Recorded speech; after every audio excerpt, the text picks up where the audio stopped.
Hello, good afternoon. It is your host, Emmanuel Isaiah Smith, and today's date is Friday, February 13th, 2026.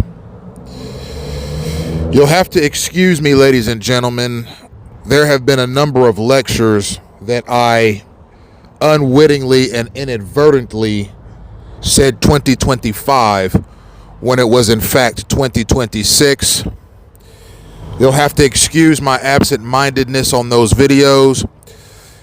All of the videos that have been posted since January 1st, 2026, and are posted on my various web pages and social media accounts are all from this year, 2026.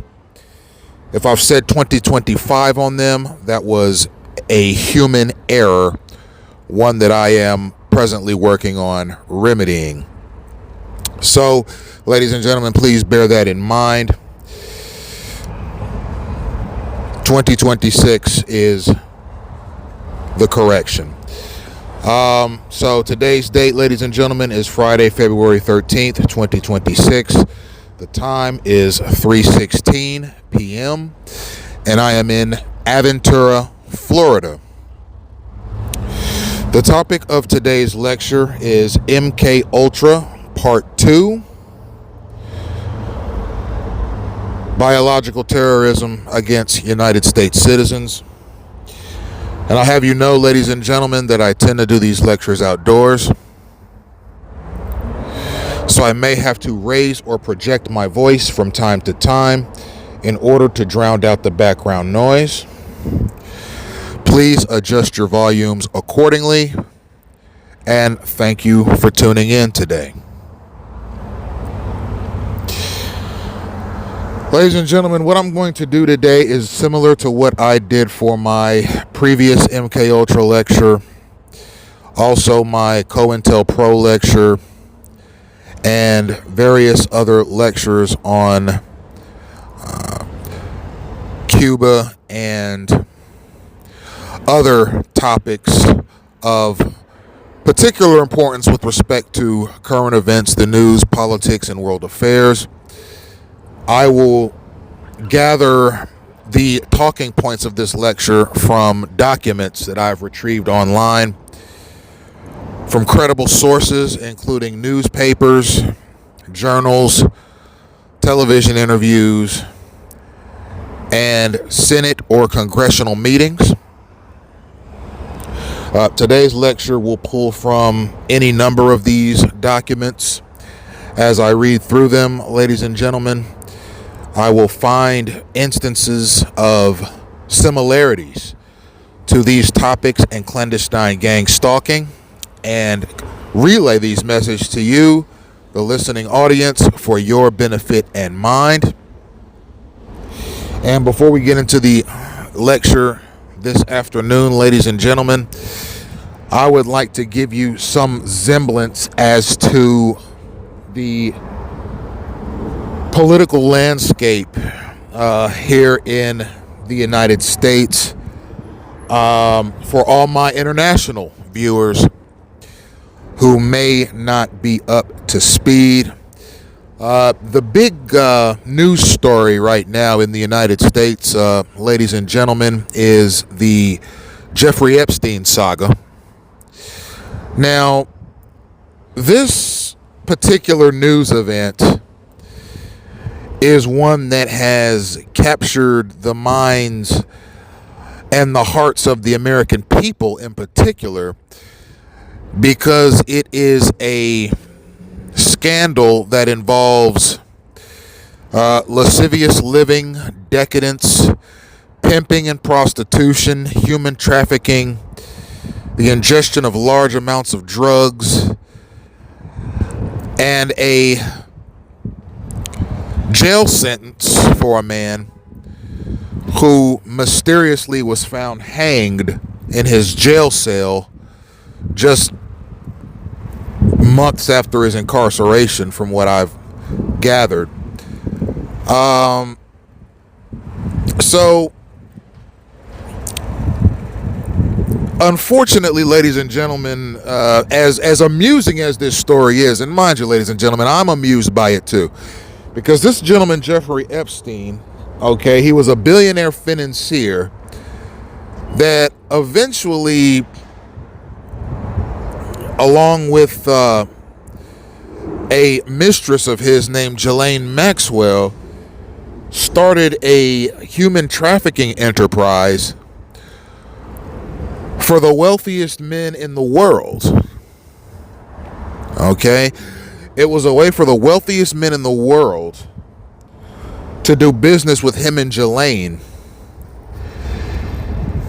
with respect to their, essentially their high dollar escort agency that they ran, in which the escorts themselves may or may not have been dragged by their hair out of Central Park in New York, thrown in the back seat of a Mercedes Benz, driven to Jeffrey's flat in Manhattan, drugged and doped up until they couldn't think straight, and then pimped out to some of the wealthiest men in New York. And also, ladies and gentlemen, as it turns out, there were people in the highest reaches of government that were taking advantage of this man's sex empire. And apparently, it was to the point where if you were wealthy enough, you could purchase a room in Jeffrey's mansion on a private island that he owned, and he would supply you with drugged up women, some of which were underage, that you could use for a period of time and then throw away like a carton of milk that you finished after your morning brunch. It's certainly a unfortunate series of events. There are politicians right now that are hurting because of this scandal. There's a lot coming to the forefront about this scandal. And this scandal is the topic of recent congressional hearings featuring the Attorney General of the United States, Pam Bondi. There are apparently U.S. congressmen that are saying to Miss Bondi, you know, why aren't you leveling the proper prosecutions for these crimes? Why are you protecting certain people and shielding certain people from prosecution, Mrs. Bondi? And she's saying we're doing no such thing. How is it that people on the Democrat side that have had dealings with Mr. Epstein are being protected by you and your party? How is it that you all are not questioning them when the matter presented itself some time ago? And they're deflecting that argument, saying that is totally untrue. The American people need better. And they're just sort of throwing sticks and stones at each other in a Senate hearing, and it's quite a spectacle. But ladies and gentlemen, as interesting as the Jeffrey Epstein saga is, it is nothing. Indeed, ladies and gentlemen, it pales in comparison to the quintessential political conundrum of the 21st century, ladies and gentlemen. I am talking about clandestine gang stalking. Ladies and gentlemen, it should be gang stalking on all the news channels, cable news and local news. We should be talking about this on every tabloid in the country.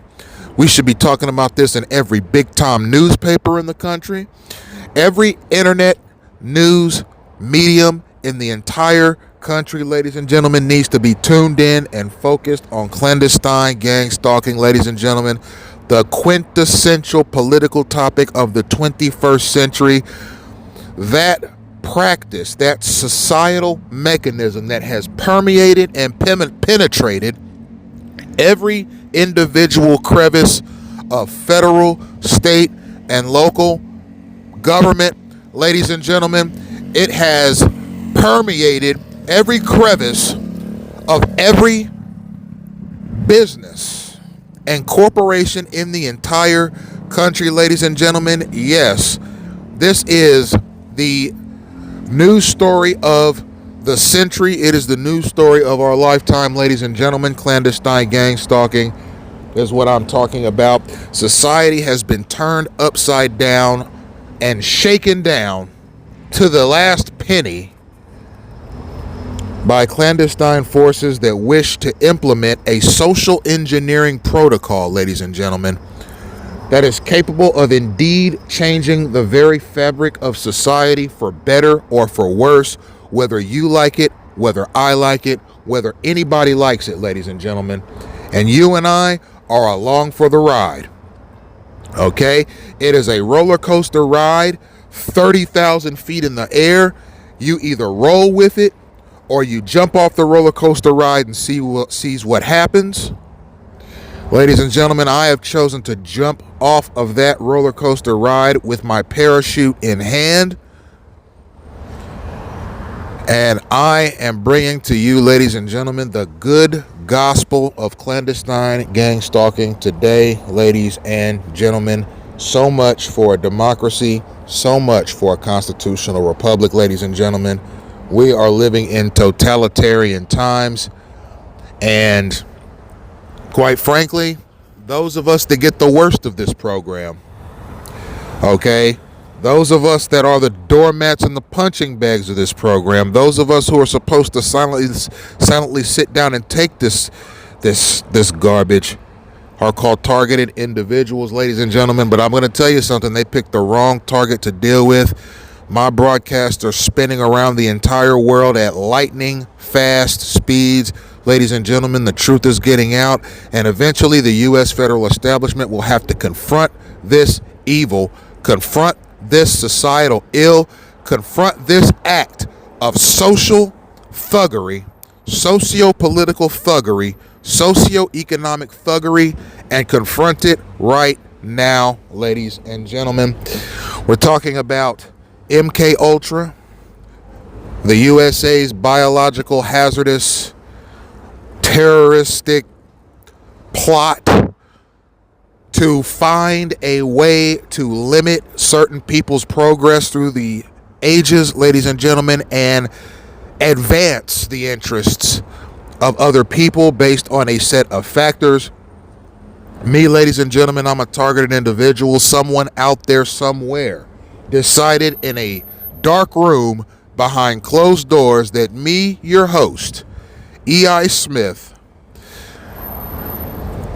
has no value to society, and indeed I have no value at all. And I am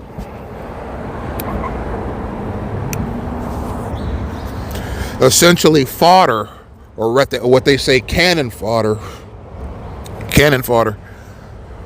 for other segments of society that have tapped into this bloody, disgusting mechanism called clandestine gang stalking, a signal-based, unconstitutional act of terrible thuggery in which deputized and semi-deputized citizens, whether they know it or not, they've been deputized or semi-deputized, they learn these signals. They point each other around in various directions at various points in times, in these signals, cues, verbal commands, and vehicular maneuvers that point them into the general direction, or sometimes in the exact direction, of targeted persons, ladies and gentlemen, in order to descend on them, ladies and gentlemen, like a pack of wild hyenas, ladies and gentlemen, wild eyes and all. It is a true shame, and it is a true American travesty, ladies and gentlemen, and it is obviously state sanctioned. Apparently the project is not over. So because the project is not over, and when I say the project, I'm talking about the project gang stalking, okay, or rather we'll call it the experiment. The experiment is not over, so they're going to keep it going and keep denying its existence until the experiment is over. Then, just like Agent Orange, just like COINTELPRO, just like MK Ultra, decades after the program ends, they'll finally admit it, apologize, and then implement a new human experimentation protocol in which human lives, particularly those of U.S. citizens, are thrown deep down into the darkest sewer you can imagine and kept there in the interest of the powers that be, ladies and gentlemen. Today we're going to be talking about MK Ultra, and in contrast to my last MK Ultra lecture, ladies and gentlemen, this one is going to be on the biological uses of attack protocols that have been used against U.S. citizens by the very government that they pay taxes to, having done so in the interest of data gathering and human experimentation, ladies and gentlemen. Let us begin. We're going to read a few articles here.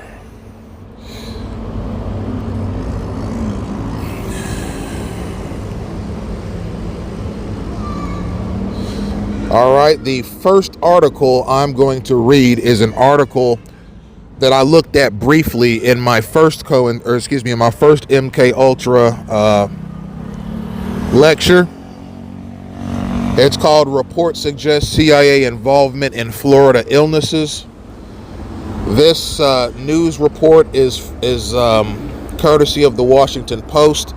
The writer is Bill Richards, and I'm going to read the entire article. It's about 4 paragraphs long, and we are going to analyze it and move on to the next one and on down the list, ladies and gentlemen. Thank you for tuning in. The CIA, this is the start, the CIA may have conducted open-air tests of whooping cough bacteria in Florida in the mid-1950s when state medical records show a whooping cough outbreak killed 12 persons, according to a Church of Scientology analysis of agency records. The Scientologists said that their examination of about 150 pages of financial records released in recent years by the Central Intelligence Agency indicates that the agency conducted at least one open-air biological test along Florida's Gulf Coast in 1955. In a report the Scientologists are scheduled to make public today, the group said that the CIA documented that shortly before the test began, someone in the agency signed out a specimen of whooping cough bacteria known as Haemophilus pertussis from the Army's Biological Warfare Center at Fort Detrick, Maryland. The bacteria was apparently used in tests conducted around the Tampa Bay area near Sebring, Florida, according to the Scientologists' report. State medical records examined by the group show that the number of whooping cough cases recorded in Florida jumped from 339 and 1 death in 1954 to 1,080 sicknesses and 12 deaths in 1955. A spokesman for the Scientologists said that one of 3 areas that experienced a sharp increase in 1955 was the Tampa Bay area. It is our hope that the outbreak and the testing is a mere coincidence, the Scientologists said. No spokesman for the CIA said the agency would have no comment on the report. American Citizens for Honesty in Government, a group formed by the Church of Scientology, has been active in recent months in analyzing chemical and biological testing programs run by the Army and possibly the CIA in the 1950s and 1960s. Earlier this month, the Scientologists said that their analysis of financial records that were part of the CIA's MK Ultra testing program showed the agency conducted open-air tests around New York City. The same heavily censored records also contain fragments of information that indicate that the CIA reimbursed a physician whose name is deleted, for $4 for the bacteria withdrawn from Fort Detrick on January 26, 1955. A few days later, according to receipts from the CIA, the intelligence agency paid for a pair of boots contaminated during testing. The boots were purchased in Sebring according to copies of the receipts.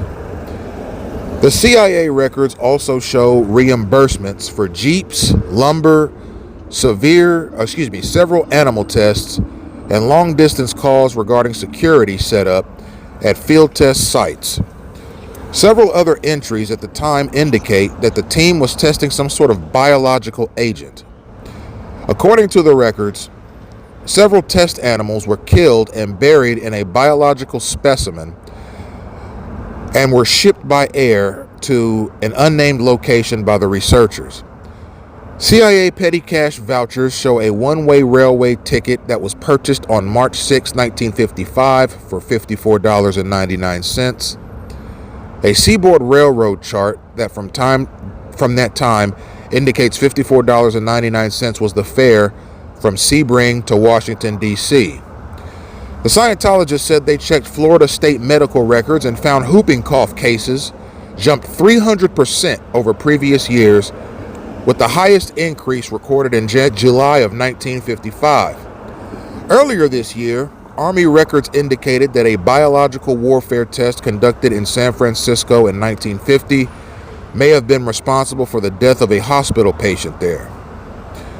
Brian Anderson, a spokesman for the Scientologists, said in a statement that the evidence the group has gathered indicates a need for the release of all government biological warfare test files. The CIA says most of its chemical and biological test files were destroyed in 1973 at the order of former CIA Director Richard Helms, and this Washington Post article is dated September 17, 1979. Keep something in mind, ladies and gentlemen, when I read from newspaper articles and Senate or congressional hearings to draw talking points for clandestine gang stalking. Ultimately, the purpose is to show you, the reader, in official documents that the U.S. federal establishment has in the past and is still capable of conducting hazardous experiments against United States citizens. I have long asserted, ladies and gentlemen, for the entire 10 years that I've been working on this project, is that gang stalking, ladies and gentlemen, that open-air human experimentation program that I've experienced for decades upon decades, is one such program. These various articles and Senate hearings that I read from reinforce the truth that our Departments of Defense and Justice have been caught and have admitted in various capacities and in various venues, including newspaper articles and Senate hearings, that yes, we conducted these experiments on U.S. citizens, and yes, we've been responsible for the decline in health and quality of life of U.S. citizens because of these experiments, up to and including their actual demise. So keep that in mind, ladies and gentlemen. Yes, we've had to go back in time a little bit to find these articles, but these types of experiments are back, ladies and gentlemen. They're back in full effect, and they're back in the form of clandestine gang stalking, ladies and gentlemen. So what we see here, ladies and gentlemen, is it looks like a co-op operation between the CIA and the Department of Defense in the 1950s and 60s. It doesn't give us exact time frames, but it looks like anywhere from 1950 to about 1960, but particularly in 1955, we see where the CIA got together with the Department of Defense, and essentially whooping cough bacteria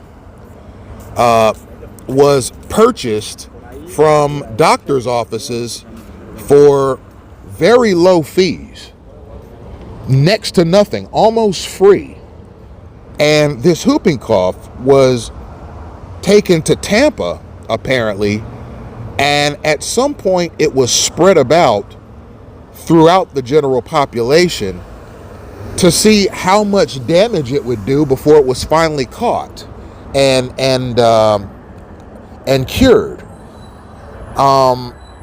Apparently, there were 1,080 sick and 12 deaths in the first year of this experiment. And it looks like the Church of Scientology, which is a church that, if I'm not mistaken, was started by a man by the name of L. Ron Hubbard, which in and of itself is not exactly a Christian faith. It's sort of it's an alternative faith that has cosmic and science fiction elements to it, because L. Ron Hubbard, the founder of the Church of Scientology, was a science fiction writer before having started his church. The Church of Scientology today, it has offices around the world. And I remember in the early to mid 2000s, there were a lot of new members joining that church out of interest, because there were quite a few celebrities joining the church.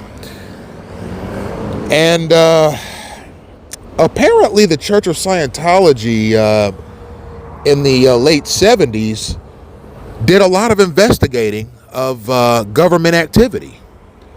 The Church of Scientology conducted experiments on MK Ultra back in the 70s and 80s. The Church of Scientology did a lot of investigating about COINTELPRO.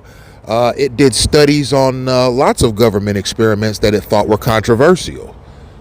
And in this article, it looks like the Scientologists were the ones that discovered that dead animal corpses that had been infected with whooping cough were being shipped from Sebring to Washington, D.C. for experiments. It's possible that those dead animal bodies that were infected with the whooping cough started the outbreak. But it's hard to know right off the bat if it was intended for those dead animals to come in contact with living humans. It's possible that this experiment was done to see how it would affect the city of Tampa, Florida, and how it would affect the United States population in general. And as I said earlier, how long it would take the American people to find a cure, to find a remedy, and find a way to quarantine people quarantine the sick persons and find a way to vaccinate them, or rather find an antibiotic cure for them, and how quick it would take the American people, particularly the medical industry of the United States, to remedy the problem, to contain the outbreak. So it looks like it took a good year for the medical community in the United States to ensure that proper protocols and proper procedures were implemented, particularly in the state of Florida, to contain the outbreak. And it was finally contained, but it raises questions as to what the CIA and the Department of Defense were up to with the sale of whooping cough bacteria pathogens and the transmitting of infected corpses from one city to another on an actual train. Okay, it just seems like a poorly implemented idea that was probably aimed at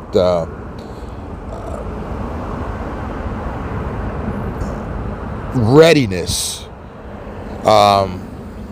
particularly the readiness of the American medical community to respond to such a disaster. And, you know, ladies and gentlemen, I've asserted a number of times, ladies and gentlemen, that in my own life, I've had to combat what I like to call cobras. Okay? 1 second, ladies and gentlemen.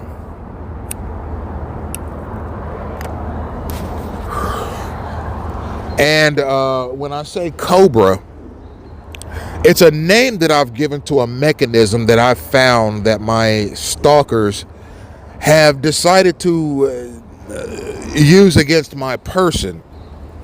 It's essentially a constant infection and reinfection mechanism that's being aimed at my person on a month-to-month basis. So, for example, an infected stalker will walk past me, and obviously on a signal, and walk past me, and as soon as they get to my exact vicinity, they'll sneeze or cough, belch, or use any number of bodily functions violently in the air around me. Sometimes they use all of their bodily functions at one time in the air around me. And typically what I do is I get up and move to a place where there's no contaminated air, and a place where that stalker is nowhere around. But as I'm getting up, as I'm packing up my items to walk to a new area to avoid the contamination, obviously I've had to ingest some of the contamination, and sometimes I come down with bacterial symptoms. Now, here's what they do. This is the Cobra here, okay? So I'll go to the doctor, I'll explain my symptoms, they'll do tests, and hopefully upon talking to me and running the tests, they prescribe me an antibiotic. Now, it's nothing viral. I get tested regularly for viruses and they always come up negative. So that's how I know it's bacterial, whatever these stalkers are flinging at me through the air.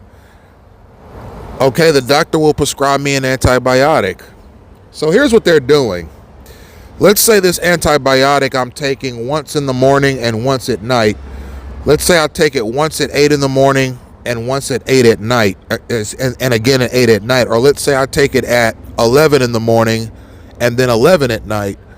Or let's say I take it at 9:30 in the morning and 9:30 at night. It's a twice a day antibiotic. What they do, ladies and gentlemen, especially if I'm out and about when I'm taking these medicines, is because I constantly have these stalker types. Some of them are undercover operatives sent down from the Departments of Defense and Justice that constantly have cameras, sound boom equipment, sophisticated sound boom equipment, and eyes on me at all times. And every time I get up to leave or go anywhere, the stalkers signal my location to other stalkers so that they know where I'm going, what the method of travel is, whether it's foot, car, or metro bus, the direction I'm going in, and where on the bus I'm located. So let's say I get on a metro bus. Let's say I get on the 100 metro bus headed downtown. Okay, stalkers will signal other stalkers as to what bus I just got on and which direction I'm traveling. Let's say I take one of my antibiotics on the bus. By the end of the bus trip, I've had 2 or 3 stalkers get on that same bus, walk up to me, and again fling bacteria through the air at me immediately following the intake of the antibiotic. Then let's say I take the next antibiotic at about 7 o'clock. There's a sweater behind you. I don't know what it is. On the floor. Maybe I'm walking down the street and I take the next antibiotic.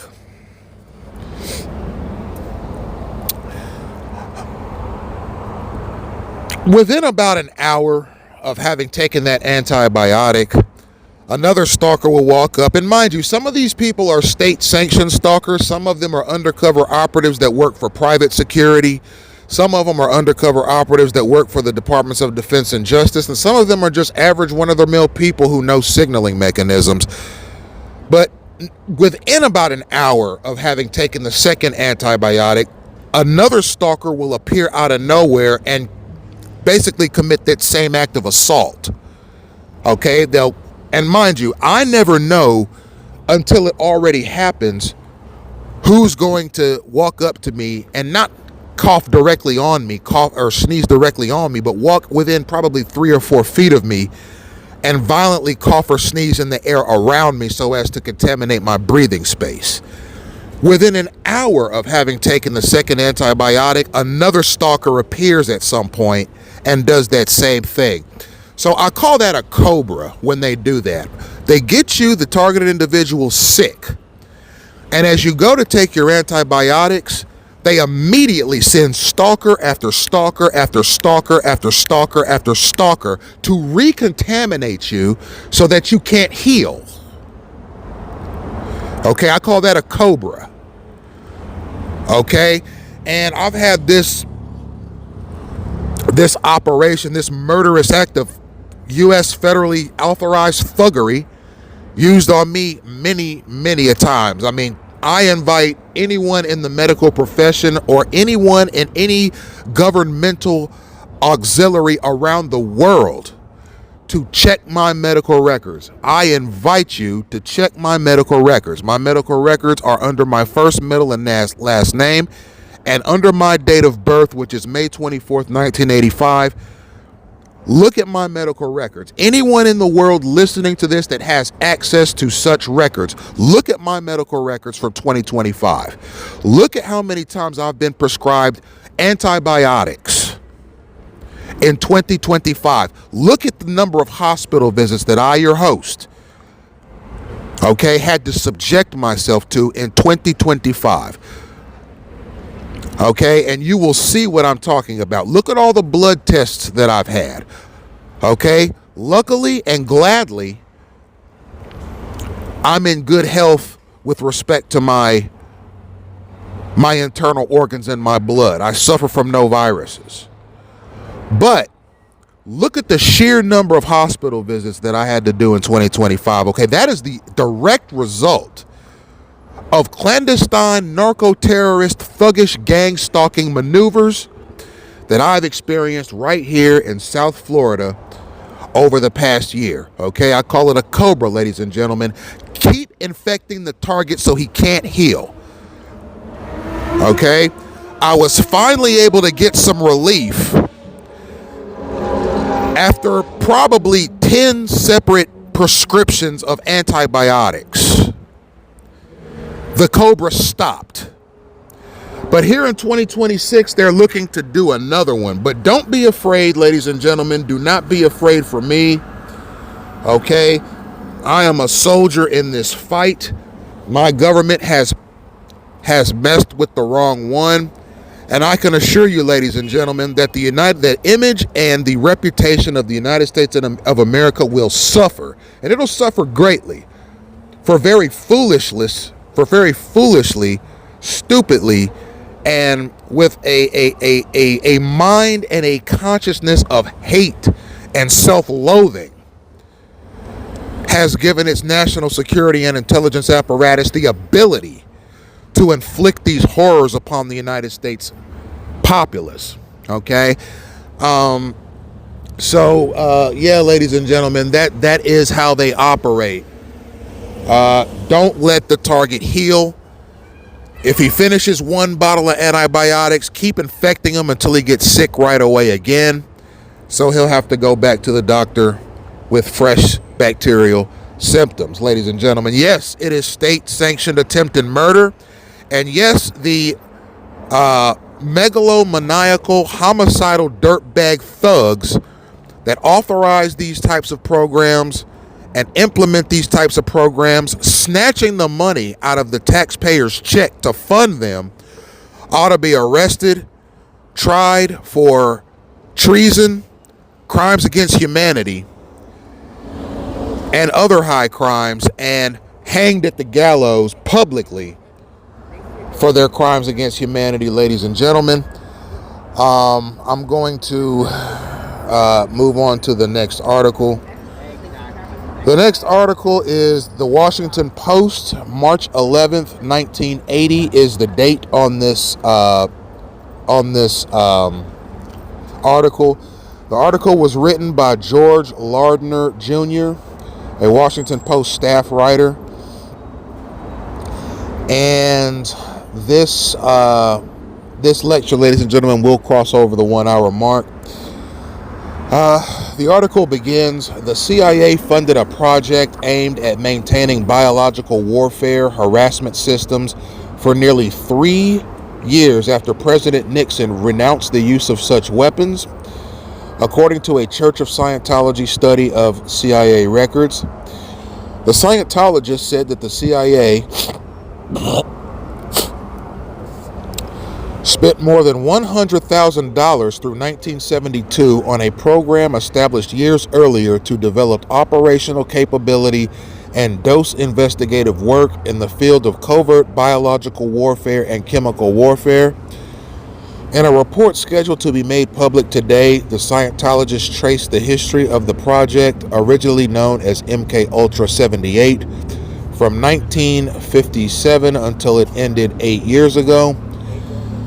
The program involved the use of a Baltimore laboratory that was assigned to obtain specimens of various microorganisms and breed large quantities with a machine called a biogen, according to the study.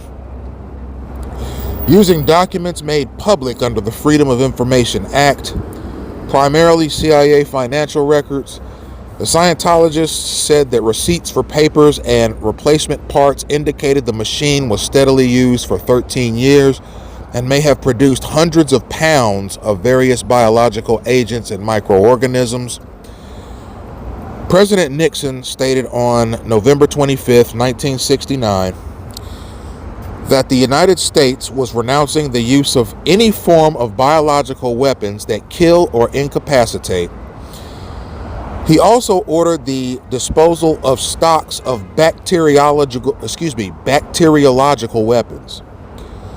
According to a July 10, 1972 memo for the CIA Deputy Director of Plans, however, CIA work known as MK Search was still being carried on to maintain an operational support capability in the covert utilization of chemical and biological materials and techniques.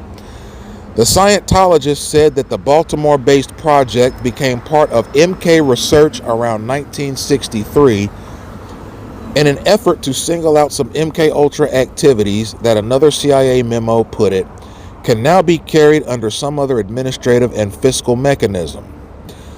Citing one invoice from the early 1960s, the Scientologists said that there was evidence that at least 2 disease-causing agents, one that could touch off undulant fever and another that could bring on tularemia, were mass-produced in Biogen.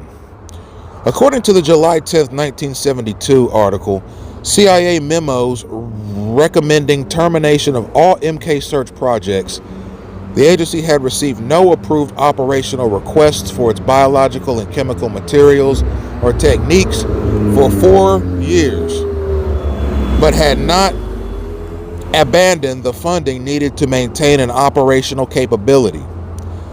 The CIA had no immediate comment on the study. It's scheduled to be submitted today at several congressional committees. Church of Scientology spokesman Brian Anderson maintained that Congress should demand the full story from the CIA regarding its chemical and biological tests, research, and stockpiling before any further debate on the CIA's calls for an exemption from the Freedom of Information Act. And give me 1 second, ladies and gentlemen, I need a sip of water.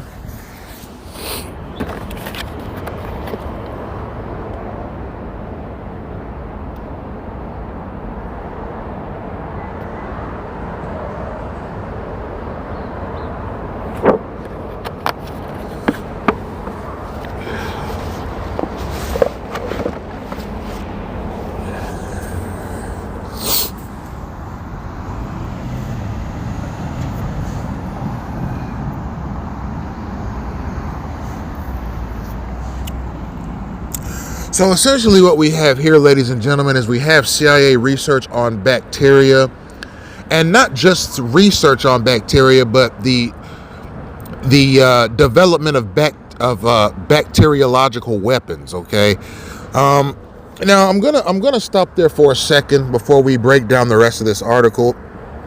Okay, I'm a man that believes in a strong military. Okay. as long as that military is devoted to a safe homeland, I am in favor of a strong military. Okay, I'm of the mindset that a strong military is one that is well trained, well resourced, and well briefed on what's going on in the world around it.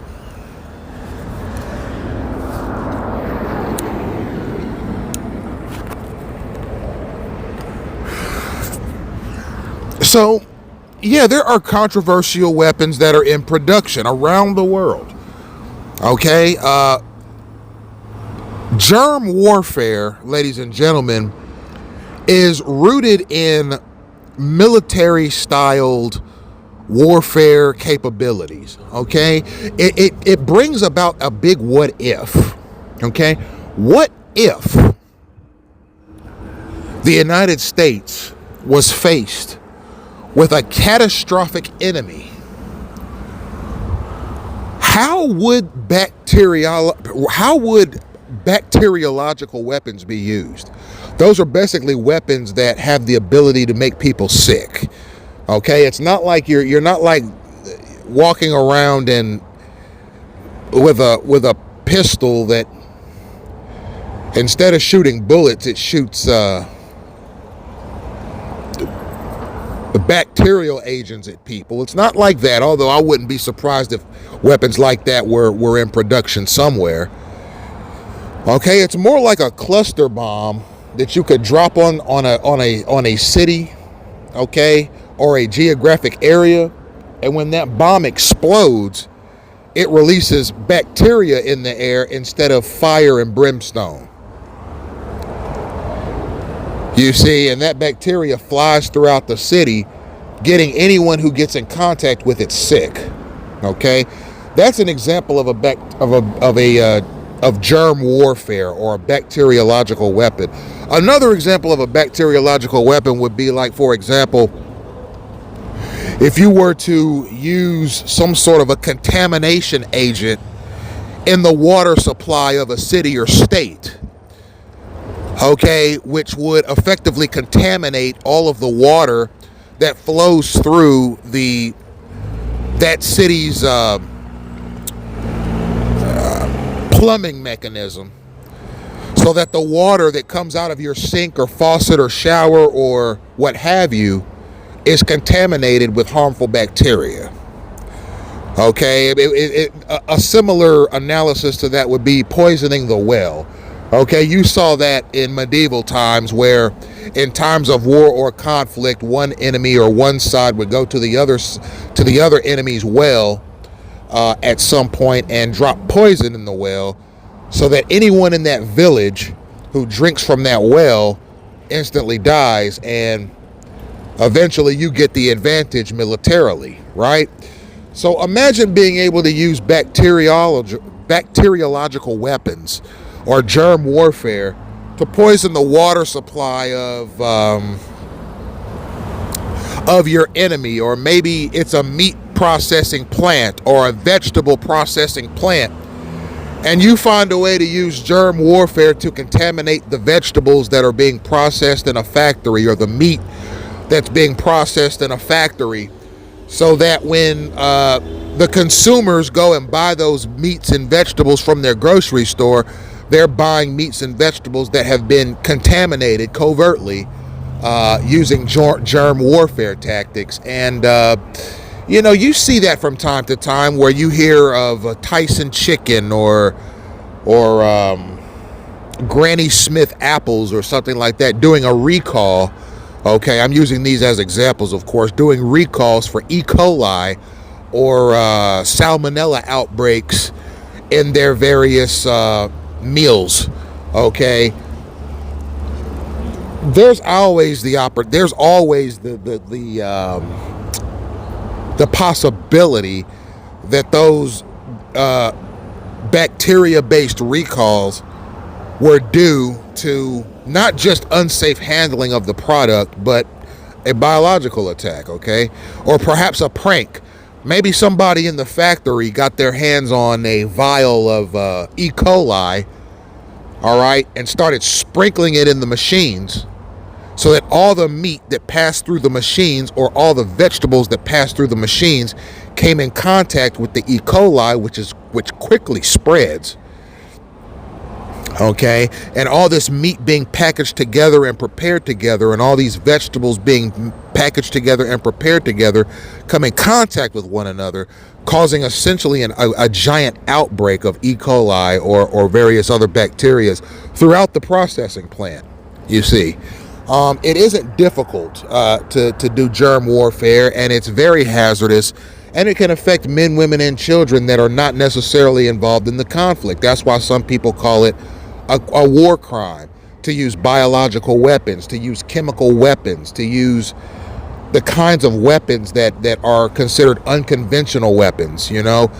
What we see here is the possible research of the use of biological weapons by the CIA in this article. Now, my thinking is this: if you're faced with a catastrophic enemy, who's to say using bacterial warfare or germ warfare against a catastrophic enemy is the wrong thing to do?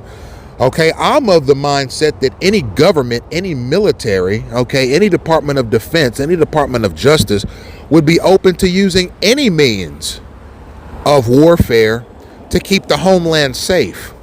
But you testing these weapons on your own citizens is beyond foolish. It's stupid, it's silly, it's dumb, it's horrible, and it's a misappropriation of taxpayer resources. And here's why, ladies and gentlemen: because these real foolish experiments, these acts of governmental buffoonery are always found out. You just can't fool all of the people all of the time, ladies and gentlemen. There's an old saying. It says you can fool some of the people some of the time, but you can't fool all the people all the time. These disastrous experiments where your federal government is taking bacteria and germs and testing biological weapons on its own people to see how effective they are, that's just plain dumb. You don't need to do that as a government. And when your people find out about it, it's going to make you look horrible, you see. So, I mean, the CIA was testing a machine called a biogen, which is basically a machine that mass produces biological hazards like bacteria.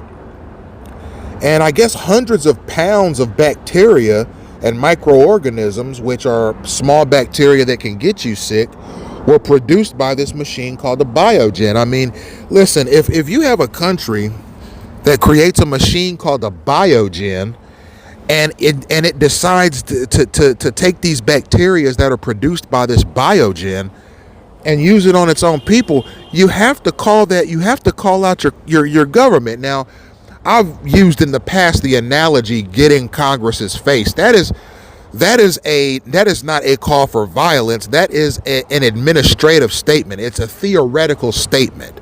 Okay, it's a symbolic statement. It doesn't mean step to your congressman and get in their face directly. It means write them a letter or do something to that effect. Bring the matter to their attention, I think, is a more diplomatic way of saying that. Bring the matter to their attention. Okay? The Church of Scientology again investigated CIA operations involving bacteria. Okay, I'm sure the Church of Scientology brought these matters to the attention of their congressional leaders in a safe, respectful fashion, right? Just as any of us would want if we were congresspeople or senators or members of the executive office of the president. You want these matters brought to your attention in a nice way, but a decisive way. And that's what I do, ladies and gentlemen. I exercise my First Amendment rights to freedom of speech in a decisive, firm, and direct way. Just as I would want if I were a politician for a citizen to do if they were experiencing something like clandestine gang stalking. But let's keep something in mind, ladies and gentlemen. These weapons are not being used on adversaries of the United States. Okay, these weapons are not being used on wartime adversaries. These weapons are being used on U.S. citizens. Okay? I don't think there's a country in the world that has not experimented with biological weapons in terms of their production. But I hope to God that countries aren't using these weapons on their own people to see if they work or not. Okay? If there's a world war and you have a catastrophic enemy advancing towards you, if you use a biological weapon against your enemy, who's to say you're wrong? Okay, I know that there are Geneva Conventions and international treaties that prevent the use of biological weapons at home or abroad, or even in times of war. Those can be seen as war crimes. But ultimately, these are last resort weapons that are being produced en masse by the U.S. federal establishment for reasons unknown. Okay, the U.S. federal establishment is not saying these are last resort weapons that are being used for a wartime strategy against a catastrophic enemy. It's not saying these are weapons that are last resort weapons that are used for end of the world scenarios where the apocalypse is upon us, right? They're not saying these weapons are for use in prisons where there are a bunch of rioting thugs that are trying to break out of the prison so they can jump back out into society and destroy it. All right, they're not saying these weapons are for serial child rapists or anything like that. They're not telling us what these weapons are for. They're just mass producing them with this machine called a biogen. And apparently, in various instances, have used these products on the American people. Now, there's a Baltimore-based project called MK Research, right?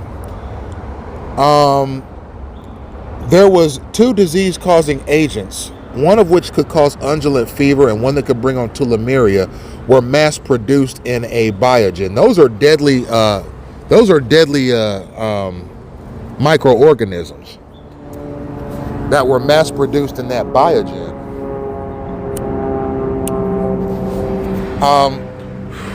Now, as a man that appreciates science and technology, I actually think the biogen is pretty cool. Okay, I'm a last resort thinking man. Okay, if I were a member of the CIA and I envisioned the United States coming across a catastrophic enemy that could possibly match us militarily, you better be right. You bet your bottom dollar, ladies and gentlemen, that I'm going to experiment with biological weapons to win the war. Of course. But, ladies and gentlemen, that's against a catastrophic enemy in an end of world scenario. Okay, the apocalypse has to be upon us. Otherwise, the use of such weapons is considered a war crime. But, ladies and gentlemen, it just strikes me as a bit odd that these weapons are not being talked about everywhere. I mean, this article should have been circulated throughout the world. Ladies and gentlemen, just as if any adversary of the United States were found to be testing biologically hazardous weapons, we should be made known of that. Let's be diplomatic as a global community. If country A is testing biological weapons, let everybody in the world know about it. So that we can find a way to have a global discussion on their uses. Because it's kind of like a nuclear bomb, ladies and gentlemen. I mean, no one wants to use a nuclear bomb, but if you're faced with a catastrophic enemy, you might use one.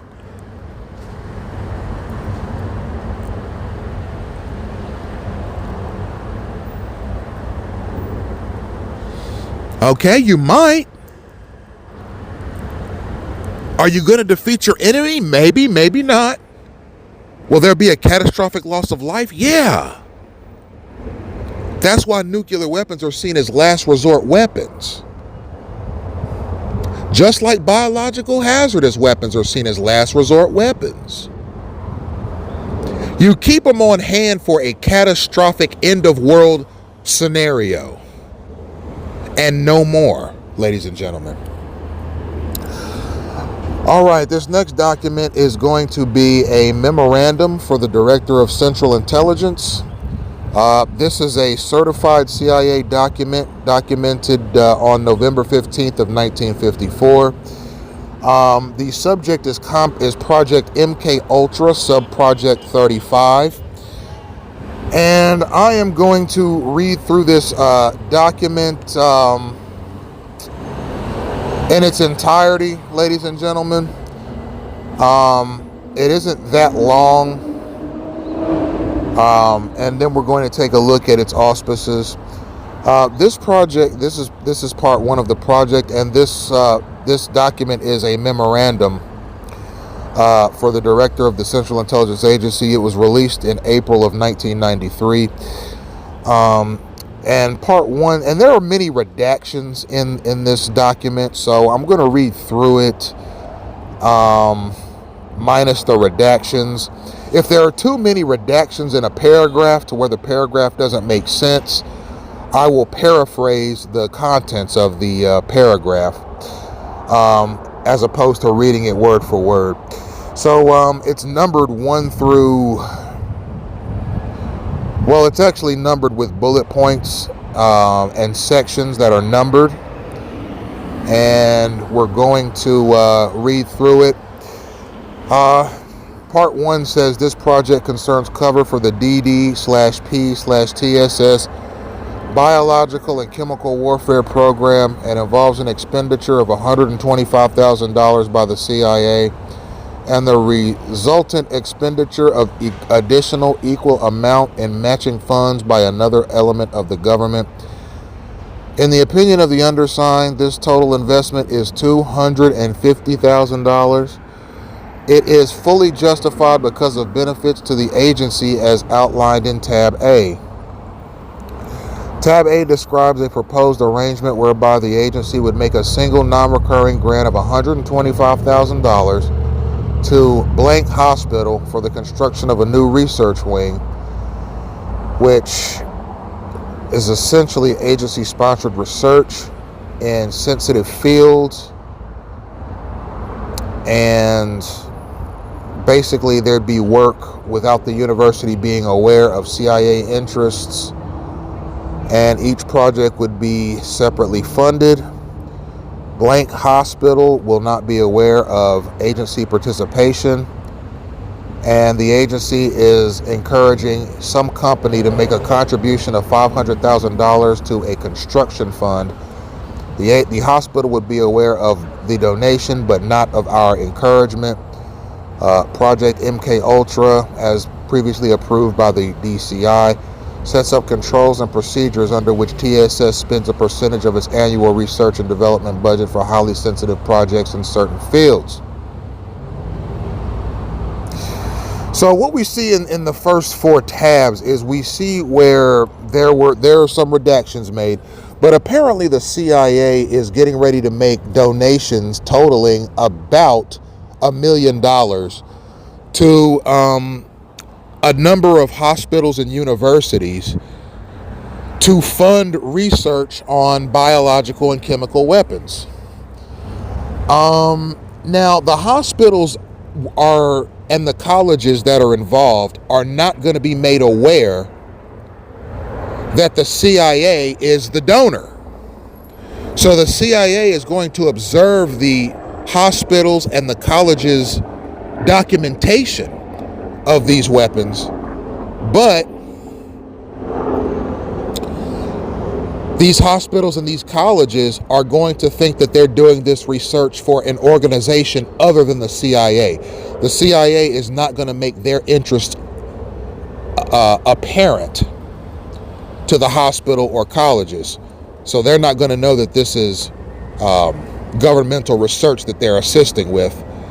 They're going to be doing this research for a company that they are not, they have no knowledge that the CIA is behind. So these hospitals and these colleges did lots of chemical and biological research with this grant that was handed to them by the CIA, without knowing that the grant came from the CIA or that they were doing work for the CIA. They were totally in the dark about that. So we're going to scroll down a little bit.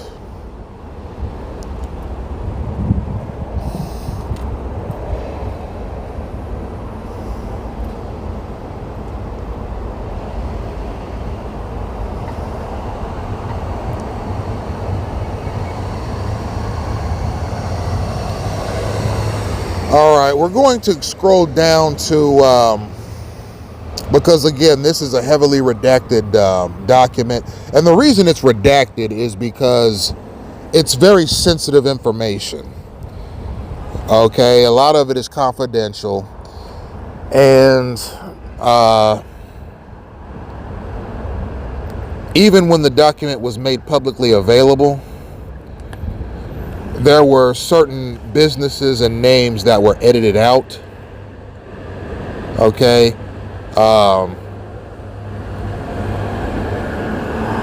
right. I mean, keep in mind, ladies and gentlemen, this sub-project called Sub-Project 35, which is a sub-project of Project MK Ultra. See my MK Ultra videos, ladies and gentlemen, my first one, for more information on that program. It's essentially a research module for chemical, biological, and radiological warfare. Okay, very controversial warfare tactics. All right, you're talking about using chemicals to defeat your enemy, germs to defeat your enemy, and radiology or spectrum-based weapons to defeat your enemy. These are considered in the typical theater of war. These are considered cowardly attack mechanisms. All right, if it's not the old-fashioned guns and bullets, or bombs and planes, or ships and tanks, all right, parachutes and machine guns, all right, body armor and grenades. I mean, these are seen as more conventional warfare tactics.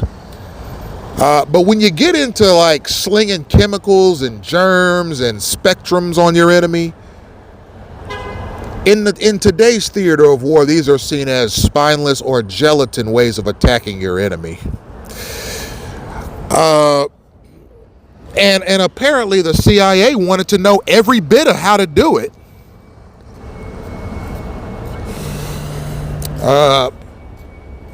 Probably not even for use against enemies, but for use against its own citizens. I mean,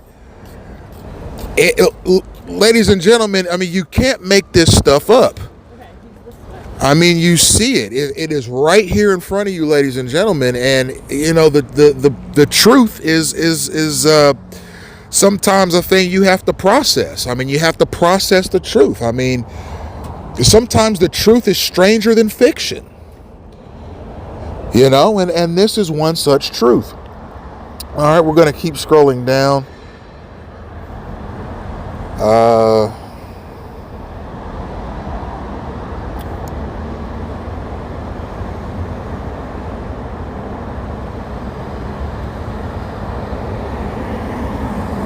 All right, we're going to read the next part, because this is section 1 of the following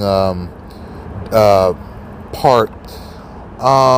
Sub-Project 35, Project MK Ultra, for the purpose of establishing a cover organization for highly sensitive projects in the field of covert biological, chemical, and radiological warfare.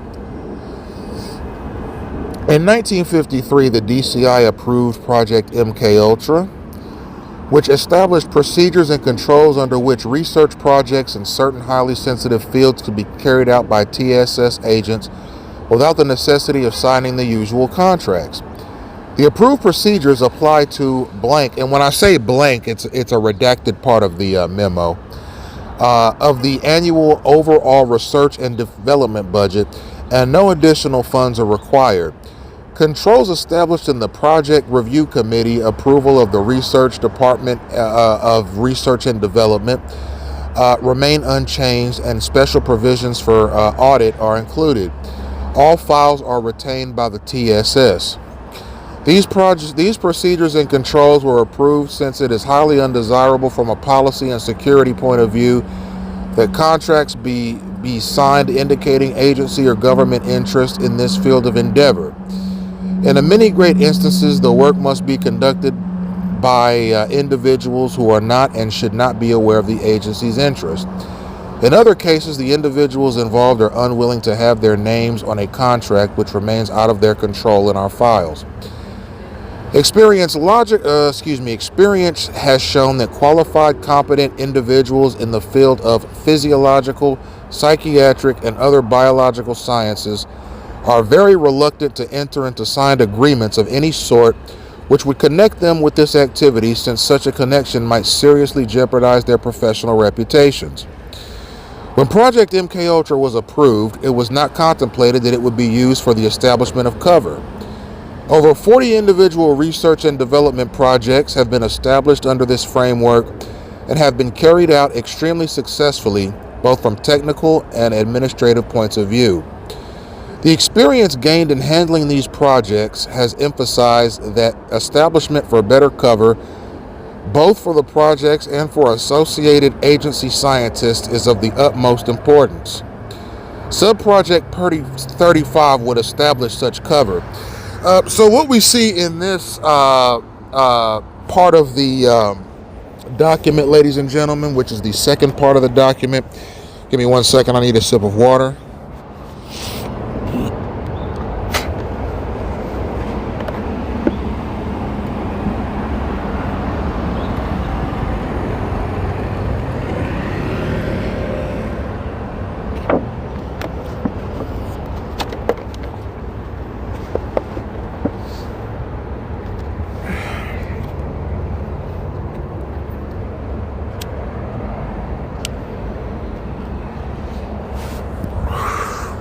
So what we're seeing here is sort of a protocol or a general overarching policy concerning the persons who would actually be doing the experimentation hands-on. Okay, in the first part of this memo, we saw the overarching blueprint of how this experiment would be conducted, as far as how much money would be used to invest in the materials needed to conduct these experiments of biological, chemical, and radiological weapons in hospitals and universities. The second part of this document shows the kinds of people who would actually be doing the experimenting themselves, basically reiterating that the people who are doing the hands-on research would not be allowed or privy to the information concerning the CIA's involvement in this research. They would not be briefed on this, that this is a CIA operation. They are obviously of the mindset that it's some other corporation or other company or person that is financing this research.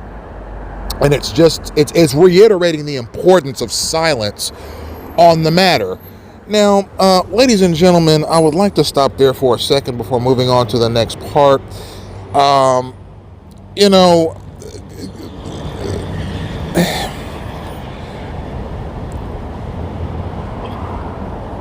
What this really comes down to is this, okay? When it comes to government operations, okay, there's a bit of a conflict here. There's an age-old question when it comes to big government, how it should run, okay? And this age-old question goes like this. Should government be more powerful than its population? If so, how much more powerful then the population should it be. Similarly, there's an argument that the population itself should be more powerful than the government. And then the question becomes, if the people are more powerful, how much more powerful should they be? You see, never in the history of organized government has there ever been a scenario where the people and the government were equal in power. It was always one or the other. Okay? Typically, even going back thousands of years when there were mighty kingdoms and empires in the earth, the kingdoms and empires were typically overwhelming and vastly more powerful than their subjects. Okay, their subjects were in total and absolute subjugation to the kingdoms and empires. And whatever the king, the sitting king, or the sitting emperor wanted, the people had no choice but to acquiesce because of how much more powerful the monarchy or the empire was than the actual people. Okay, when you got out of the Middle Ages and you moved on into the 18th century and the 19th century and the 20th century, you started seeing more democratic countries evolving. And you started seeing more popularly elected officials. And you started seeing monarchies become more symbolic in their operation as opposed to having actual political power. Now, we do have a number of constitutional monarchies in operation today, ladies and gentlemen. Okay, and these countries seem to be prosperous and thriving countries, where you have a monarch and a constitution, and then a premier or a prime minister at the head of that government. Okay, you see quite a few countries in the world today that do very well with that. And that's to be commended. You know, the people obviously sustain those governments with their words and deeds.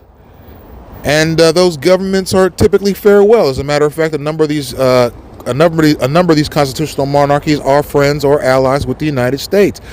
But it brings us back to our central question, ladies and gentlemen. Okay, we have checks and balances in government. We need in government with respect to the executive, legislative, and judicial branches of government. Okay, the executive branches of government at the federal, state, and local level have to answer to both the legislative branch and the judicial branch, and the judicial branch and the legislative branch have to answer to each other and the executive branch. No branch of government in the United States is too powerful. Okay, it's called checks and balances. Okay, at the federal level, the office of the president is beholden to the Supreme Court. The Supreme Court is beholden to the Congress, and vice versa. You see, checks and balances keep any particular part of the government from becoming too powerful and being able to impose its will on the others. There are checks and balances between the government and the people as well. Okay, the people have the First Amendment right to free speech to protect themselves against government abuses or corporate abuses or abuses against them of their fellow man. They also have the Second Amendment to protect them from abuses of them as well. But the government has protections against abuses from its citizens as well, okay, in the form of various laws. Of course, it has its military. Of course, it has its departments of defense and justice. And governments have protections against the people, and people have protections against the government. You know, people have the power to organize themselves. Peaceful rioting or civil disobedience, town hall meetings, writing letters to your congressmen or your local politicians. You have the voting process. You have the First Amendment right. You have your Second Amendment rights. You have the right to petition grievances. Okay, you have the Constitution to back you. You have the Bill of Rights to back you. You have the Declaration of Independence to back you. You have state constitutions to back you and your freedoms and liberties. Okay, you have the right to organize peaceably. You have the right to do what I do. You can extend communications to your elected officials, to the general public, and to the global community using electronic mediums like social media and various websites, audio visual content, written content. Okay, these are protections that the founding fathers of this country afforded to its citizens in the founding documents of this country in case the federal government of the United States decided to become tyrannical. This is not a dictatorship. It's not a fascist construct. It's not a totalitarian system of government. In our founding documents, which have lasted to the present day, this is a constitutional republic and a democratic society. And I'm submitting to you, ladies and gentlemen, that clandestine gang stalking violates all of those mechanisms in such a way that would make me, your host, Emmanuel Isaiah Smith, grab audiovisual content and take to the internet with this audiovisual content with the expectation that it will reach the global community and that it will reach ears here in the United States that would investigate and remedy the problem according to its capabilities. And I've offered remedies to gang stalking in various other videos. All right, this is a program of solutions, not a program of raising issues endlessly, but a program of raising issues. It's a program of federal complaints, and it is a program of solutions. And I have offered solution after solution to the gang stalking mechanism in various of my other videos. Ladies and gentlemen, I encourage you to watch all of them to gain access to the solutions that I have offered for clandestine gang stalking. So we're going to scroll down.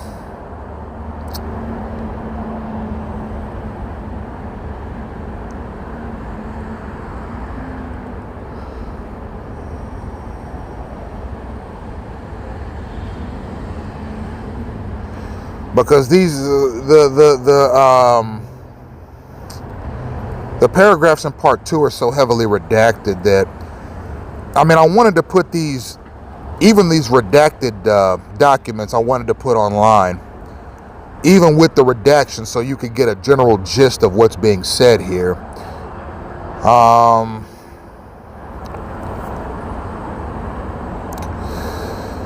But let's go down to section 5, financial situation.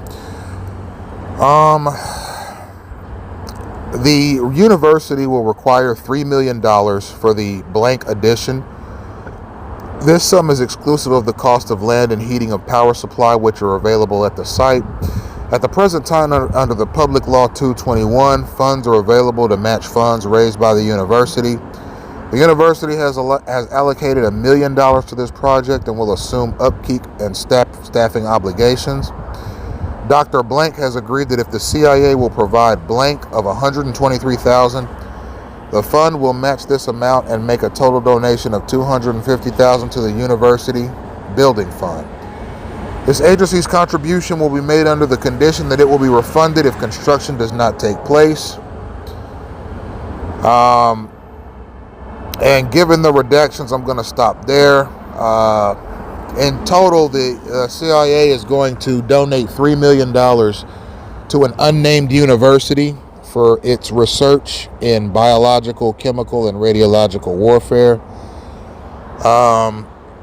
So you can see that the CIA is heavily invested in this research, but it wants to be quiet about it. I think it would benefit humanity more if the CIA had made this public. Why do you have to hide that you're researching these kinds of weapons? Let the global community see what you're doing. And if other countries around the world are experimenting or doing research on biological weapons, chemical weapons, or radiological weapons, make the information public so that the general society at large can have knowledge of this. I think the global community performing these secret experiments on nuclear weapons, biological weapons, chemical weapons, radiological weapons. That's why you have so much tension in between these countries. Okay, because country A is wondering what kind of weapons is country B experimenting with. Country B is wondering what kind of weapons are country A experimenting with. Country C is skeptical of both of them and saying, I wonder what kind of weapons country A and B are experimenting with. And country D is looking at all of them like, I wonder what kind of weapons countries A, B, C, and D are working on. And it creates a hostile global environment. It creates an undiplomatic environment when all these countries around the world are constantly anxious about what kind of weapons the next country is preparing. It should be an international law that any country that's working on a new weapon, be it biological, chemical, or nuclear, or radiological, it has to make that information public so that countries around the world can see what's happening in the global society. You'd have a lot less anxiety in between the nations if we all knew what kind of weapons each other was working on. A lot less anxiety. All these secret weapons compounds that people are reportedly seeing, that's what's causing the anxiety between nations. What new weapons are you working on, they say. Well, we're not going to tell you what kind of weapons our country is working on. What kind of new weapons are your country working on? We're not going to tell you anything. Then countries C, D, E, and F jump in the discussion. Wait a minute now, what kind of weapons are all of you working on? Are you all working on an atomic bomb that spreads diseases? What kind of weapon are all of you working on? And they all say, we're not telling you anything. What kind of weapons are you working on? You see, there's this constant anxiety between the nations, between the countries, between governments. What kinds of weapons is the next country working on? And that anxiety is what creates hostility, and that hostility is what creates war. Okay? Make it public. Okay? Let's sign an international treaty where all the countries around the world have to make public their biological, chemical, and radiological weapons programs so that all the countries around the world can go online and see these things for themselves. It doesn't mean you have to stop producing them. If you think they're essential for the defense of your homeland, just make it public so that there's not so much anxiety between the nations as to who's preparing what kind of weapons, who's using these stockpiles, and who's doing this and that. We all have some semblance of what they're working on, and you have to be honest too. Okay, because if you're found lying about the weapons you're producing, or if you don't put the full catalog of weapons up, you're going to get hit with sanctions and international penalties and fines. Okay, that should be the rule so that there's less anxiety in between the nations. That's all this is. Okay, and further treaties should be signed that none of these weapons are being used against your citizens as test subjects. You cannot use taxpayer money to prepare biological, chemical, or radiological weapons and then use these weapons on your own citizens as test subjects. What kind of an atrocious, silly act of governmental or political thuggery is that? Okay?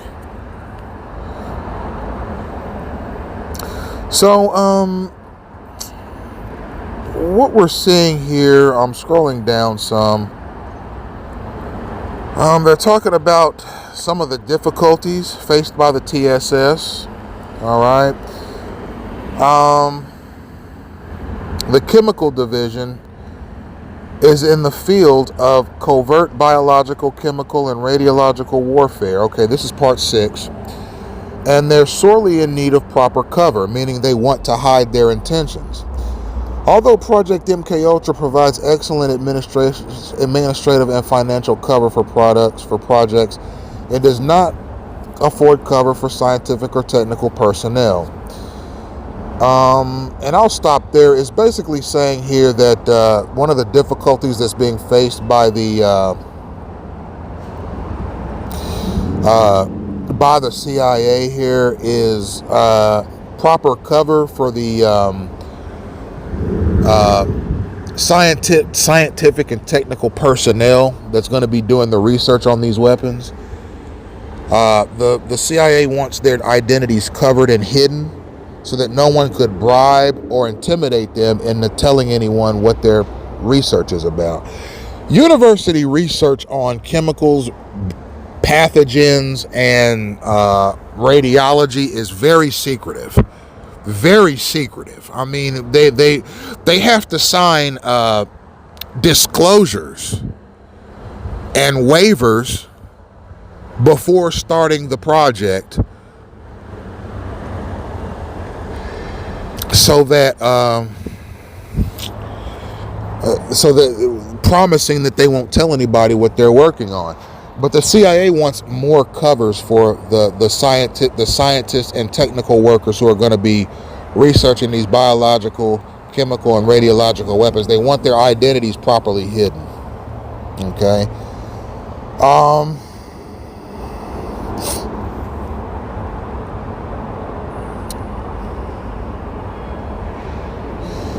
So I'm going to scroll back to the top.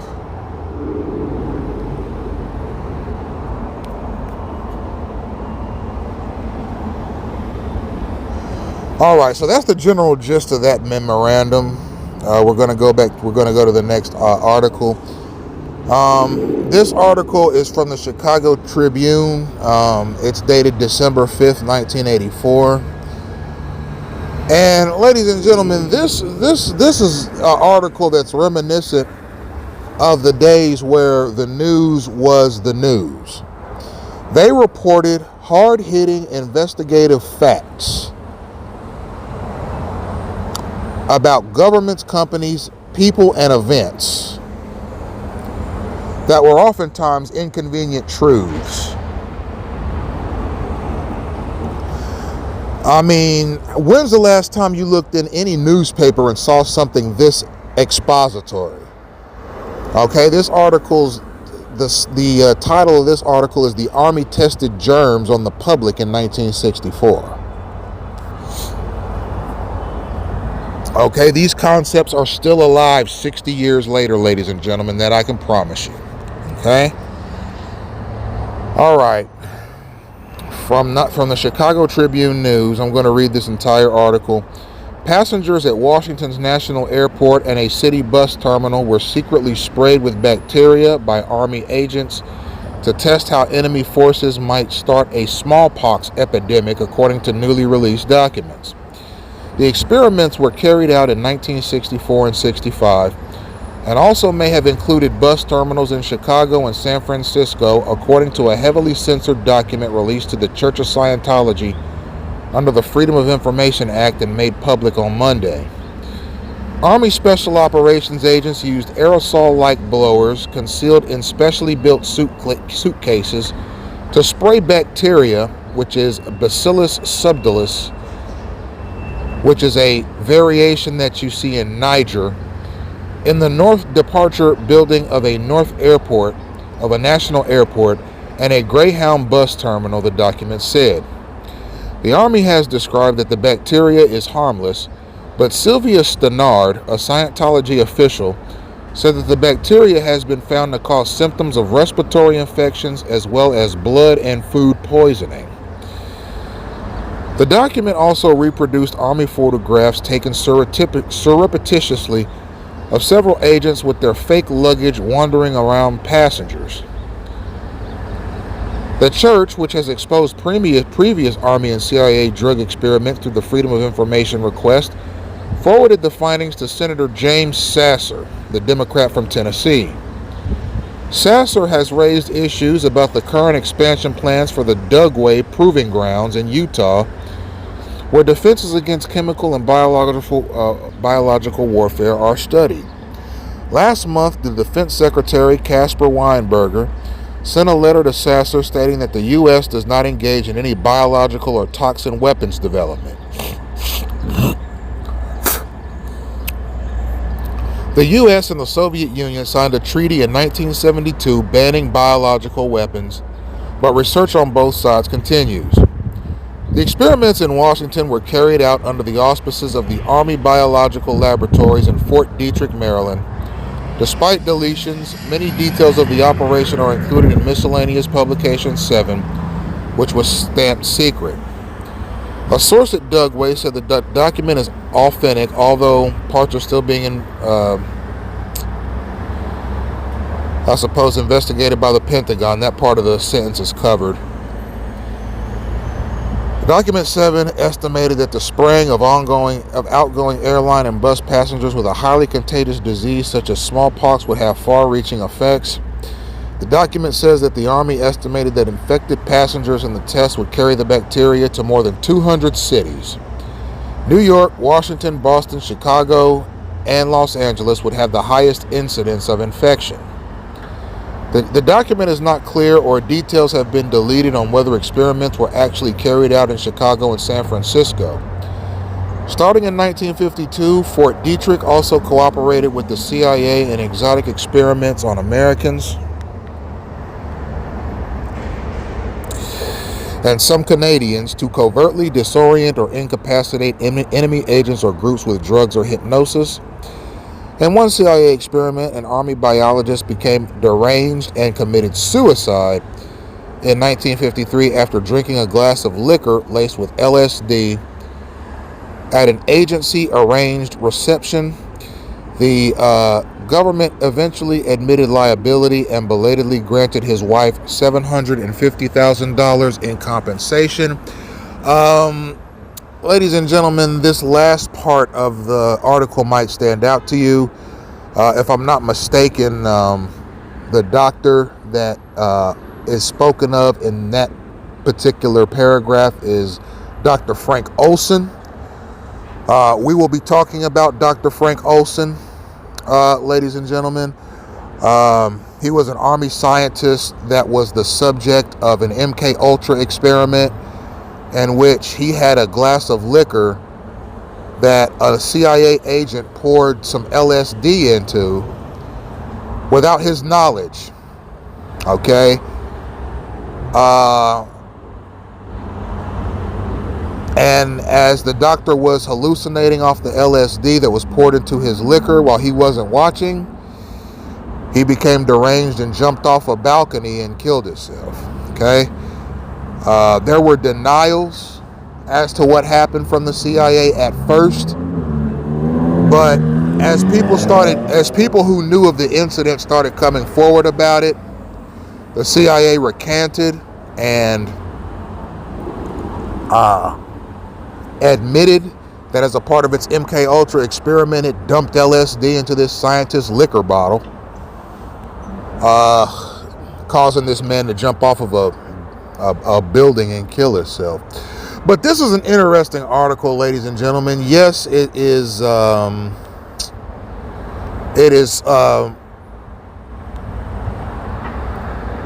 It's from certainly another time, right, in America's history. But it just goes to show the sort of the, I guess you could call them the parent experiments that the CIA has proceeded from. Okay, these experiments are the progenitor of modern day gang stalking. Okay, gang stalking is descended from these kinds of experiments on human beings. And you know, there's an old saying when it comes to children and their parents. It says that the apple doesn't fall too far from the tree, meaning that a person's personal faculties, their personality, their abilities are not going to be that much different or that much unusual from their parents' personalities, faculties, or abilities. And the apple doesn't fall too far from the tree when it comes to government operations either. All right? The CIA in the 1950s, 60s, and 70s in particular All right, indeed, the Department of Defense, along with it, participated in some horrible experiments on the United States people. All right, today's CIA and the Department of Justice don't fall too far from that tree. I mean, I want to like my country. I want to believe my country. I want to respect my country. I want to love my country. I want to be proud of my country. But it's hard when you know that your country is using government resources to experiment on you at your expense. Okay, and at your detriment, ladies and gentlemen. So I'm going to keep speaking out. I mean, the First Amendment is a remedy for tyrannical conditions. That's why the founding fathers of this country implemented a free speech protocol in the founding documents, so that in case government became tyrannical, the people could legally speak out against it. And that First Amendment right, that freedom of speech, is what I'm using here today, ladies and gentlemen. Okay, the U.S. Army sent agents dressed as bus passengers and airline passengers to airports and bus terminals in Chicago, San Francisco, and other cities, and with suitcases that were not suitcases at all, but actual bacterial guns, were walking around airports and bus terminals spraying down people with bacteria from these suitcases while they weren't looking. Could you imagine, ladies and gentlemen, how angry you'd be if you were in a bus terminal or an airport and somebody walked up next to you with a suitcase that was actually a bacteria gun? Somebody in plain clothes that was a government agent walked up to you with a suitcase that was an actual bacteria gun and sprayed you with this suitcase. If you found out about something like that, how angry would you be? Maybe you'd be angry, maybe you wouldn't. You'd get an antibiotic, right? You'd heal up, right? Wouldn't you want to press criminal charges against the attacker? That is an act of biological terrorism. It's not just felony assault. That is an act of biological terrorism, ladies and gentlemen. A man walks up to you and sprays you with a bacteria gun that looks like a suitcase. All right, now imagine if after you took your bottle of antibiotics, another agent walked up to you in the street and sprayed you with another one. So that you'd have to go back to, so that you'd get sick again and have to go back to the hospital and get another bottle of antibiotics. And then after you finished that bottle of antibiotics, another CIA agent walked up to you with another suitcase and sprayed you again while you weren't looking and got you sick again. And then you had to go to the hospital and get another antibiotic. And then when you finished that bottle, another CIA agent walked up to you and sprayed you again, so that you'd get sick again and have to go back to the hospital and get more antibiotics. Okay, that's the cobra that I'm describing that I experience. They keep infecting me with bacterial symptoms over and over and over and over again, so my body can't heal. As soon as I finish a bottle, okay, I have to immediately go back to the doctor and get another bottle of antibiotics, because these stalkers, these liaisons, these undercover operatives, these thugs, these criminally insane and homicidal dirtbags keep coming around me, infecting me through the air. I get sick, and then I have to go back to the doctor. You see, they do it to you over and over again to keep you from healing. You see, now it doesn't say that there were reinfection efforts against the people that were sprayed in this project. But the Army tested germs on United States citizens in 1964. Okay, Chicago, San Francisco, New York. All right. Boston, Los Angeles, all the big cities. All right? Army personnel were taking suitcases with bacteria in them, walking up to people in airports and bus stations and spraying them with bacteria. Ladies and gentlemen, can you imagine what the uproar would be if in 1964, if Soviet Russia were to send spies into the United States to do that? This is a hypothetical now. Soviet Russia did not do this. This was done by the United States Army.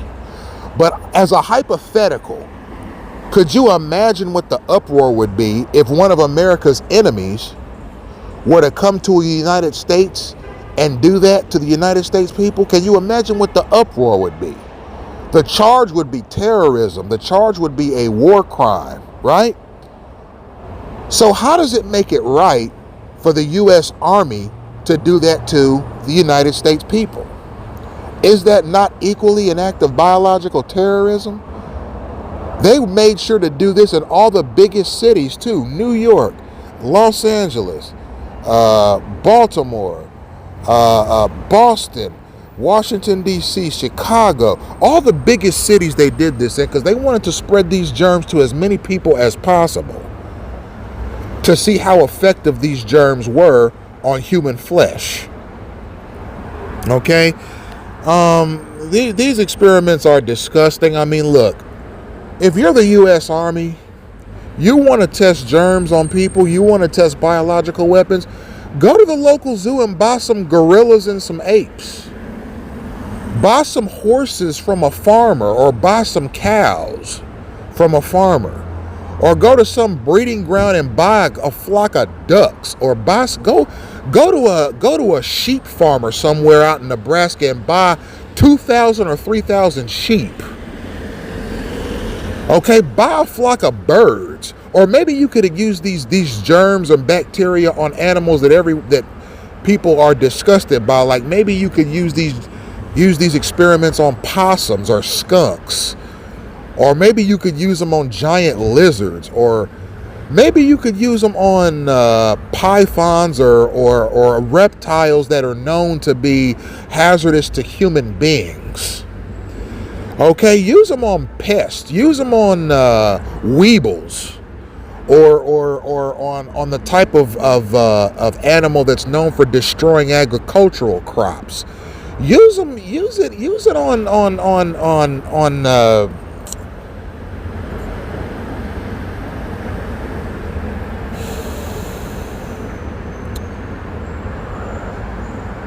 use it on people who are on death row.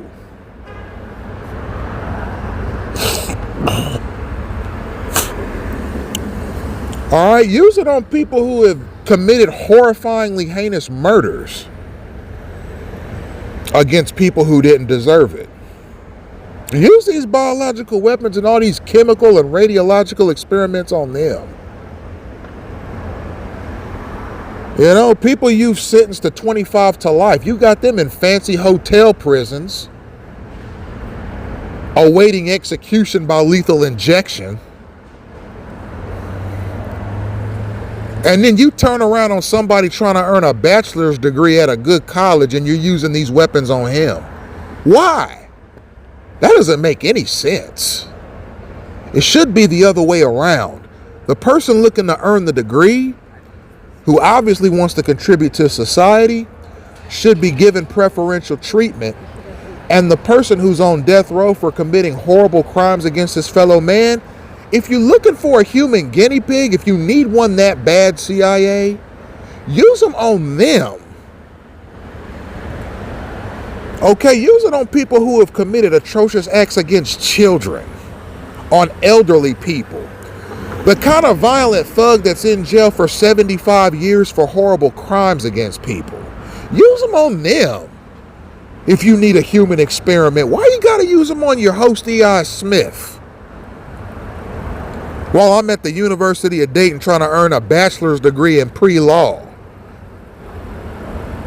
Do you understand?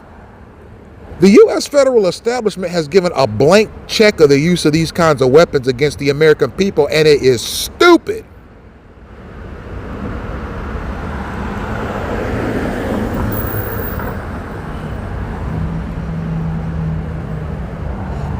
ladies and gentlemen.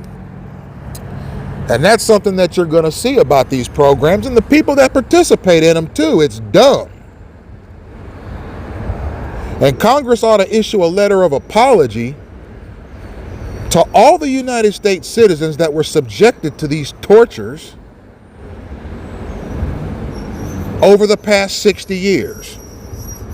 It ought to issue an apology and compensation. Ladies and gentlemen. All right, we're going to move on to the next article. And let's see.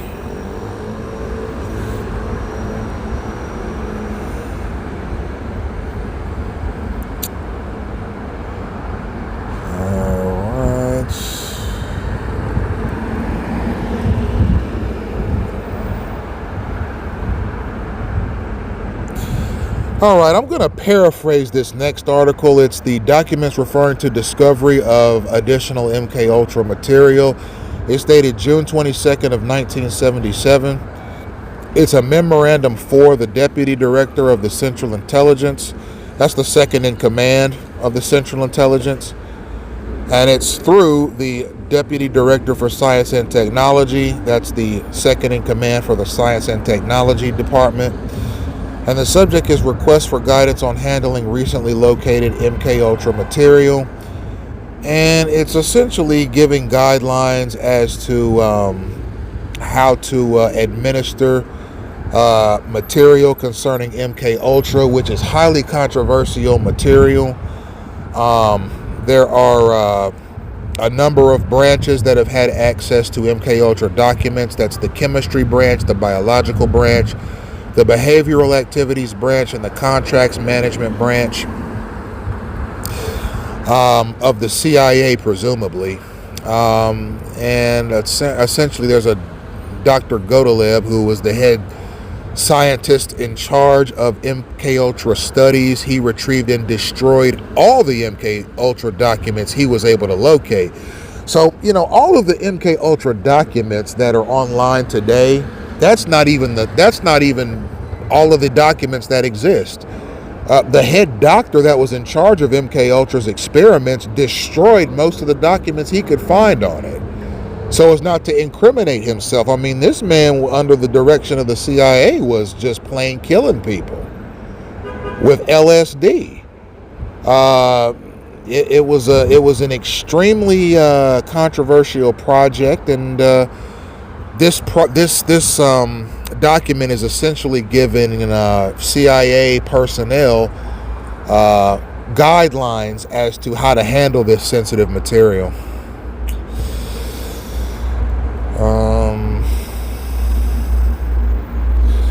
All right, we've already covered that. That's subproject 35, if I'm not mistaken. Yeah, we already covered that. Scroll to the next one. Okay, we already covered that as well. All right. We're gonna read from. Let me make sure I have the right one. All right. We're gonna read from a few selections of a joint hearing before the Select Committee on Intelligence and the Subcommittee on Health and Scientific Research of the Committee on Human Resources, United States Senate, 95th Congress, August 3rd, 1977. The printed for the use of the Select Committee on Intelligence and Committee on Human Resources. This is Project MKUltra, the CIA's program of research and behavioral modification. This Select Senate Committee on Intelligence was established by Senate Resolution 400 of the 94th Congress. I think this was a 2-day session. The stock number of this Select Committee on Intelligence is 052-070-04357-1. Daniel K. Inouye of Hawaii was the chairman. Barry Goldwater, the presidential candidate, was from Arizona, was the vice chairman. Birch Bayh from Indiana was present. Clifford P. Case of New Jersey. Adlai E. Stevenson of Illinois. Jake Garn of Utah. William D. Hathaway of Maine. Charles Matthias Jr. of Maryland. Walter D. Huddleston of Kentucky. James P. Pearson of Kansas. Joseph R. Biden Jr., the future president of the United States, from Delaware. John H. Chaffee from Rhode Island. Robert Morgan from North Carolina. Richard G. Lugar from Indiana. Gary Hart from Colorado. Malcolm Wallop from Wyoming. Daniel Patrick Moynihan from New York was present. Robert C. Byrd from West Virginia was the ex officio member. Howard H. Baker Jr. of Tennessee was an ex officio member. William G. Miller was the staff director. Earl D. Eisenhower was the minority staff director. Audrey H. Hatry was the chief clerk. Okay, and on the Committee of Human Resources, Harrison A. Williams Jr. was the chairman. Jennings Randolph from West Virginia was a member of that committee. Jacob Javits of New York. Claiborne Pell of Rhode Island. Richard Schweiker of Pennsylvania. Ted Kennedy, the future presidential candidate from Massachusetts. Robert T. Stafford of Vermont. Gaylord Nelson of Wisconsin. Orrin G. Hatch of Utah. Thomas F. Eagleton of Missouri. John H. Carter of Rhode Island. Alan Cranston of California. S.I. Hayakawa of California. William D. Hathaway of Maine. Donald W. Regal Jr. of Michigan. Stephen J. Paradise was the general counsel and staff director. Marjorie M. Whitaker was the chief clerk. Don A. Zimmerman was the minority counsel. For the Subcommittee on Health and Scientific Research, you had Ted Kennedy as the chairman. Claiborne Pell as from Rhode Island. Richard G. Schweiker of Pennsylvania. Gaylord Nelson of Wisconsin. Jacob J. Javits of New York. William D. Hathaway of Maine. John H. Chaffee of Rhode Island. Harrison A. Williams Jr. of New Jersey. Lawrence Horowitz was the professional staff member. David Winston was the minority counsel. Okay. And that pretty much sums up the participants of the meeting. There is a prepared statement of Admiral Turner, who at that particular time was the director of the Central Intelligence Agency. He had a prepared statement concerning MK Ultra, ladies and gentlemen. It begins in my letter to you of July 15th, 1977, and this is his letter to the committee that he is sitting in front of. I reported our recent discovery of 7 boxes of documents related to Project MK Ultra, a closely held umbrella project under which certain sensitive sub-projects were funded, involving, among other things, research on drugs and behavioral modifications. In 1975, the cryptonym became publicly known when details of drug-related deaths of Dr. Frank Olson were publicized. In 1953, Dr. Olson, a civilian employee of the Army at Fort Detrick, leapt to his death from a hotel room window in New York about a week after having unwittingly consumed LSD, administered to him as an experiment at a meeting of LSD researchers called by the CIA. Most of what was known about the agency's involvement with behavioral drugs during the investigations in 1975 was contained in a report on Project MK Ultra prepared by the Inspector General's office in 1963. As a result of that report's recommendations, unwitting testings of drugs in U.S. citizens was subsequently discontinued. The MK Ultra related report was made available to the Church Committee investigators and to the staff of Senator Kennedy's Subcommittee on Health. Until the recent discovery, it was believed that all of the MK Ultra files dealing with behavioral modification had been destroyed in 1973 on the orders of then retiring Chief of the Office of Technical Services with the operation of the then DCI, that's the Director of Central Intelligence, as having been previously reported. Almost all of the people who have had any connection with the aspects of the project which interested Senate investigators in 1975 were no longer with the agency at that time. Okay. Ladies and gentlemen, I'm going to stop there. There is more to that opening statement, but we're going to stop there. Essentially what Admiral Turner, who at this time was the director of the of Central Intelligence, started by talking about the death of Frank Olson. He was a CIA doctor who it might have been a prank that they pulled on him. He was at a conference, basically, of LSD researchers that were called by the CIA, and one of them dumped some LSD in this doctor's glass of liquor, and the doctor drank all of it, and he started hallucinating real bad. And he was hallucinating so bad that he ran and jumped off of a patio, a high patio. It doesn't say exactly how high up it was, but it had to have been at least 50 feet high. He jumped right off of that thing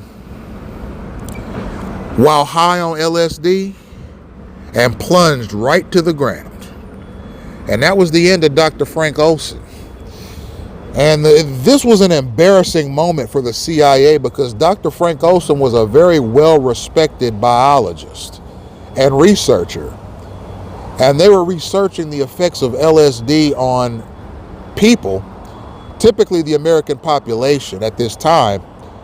And apparently, it seems to me, just having read at some length about Dr. Frank Olson's his life and his research and this incident, it seems to me that this was probably a prank that was pulled on him, that they didn't expect to end in his death. Some of the other doctors in the place probably said, hey, wouldn't it be funny to prank Dr. Olson when he gets here? And one of the other doctors said, well, how are we going to do that?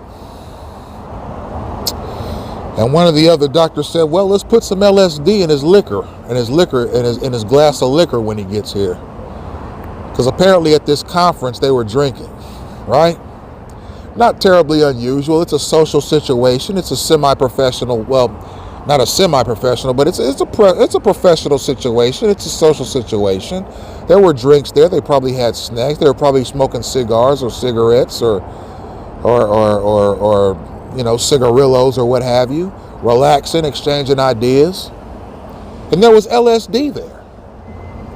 I don't think Dr. Olson expected to ingest the LSD, but if it was a prank,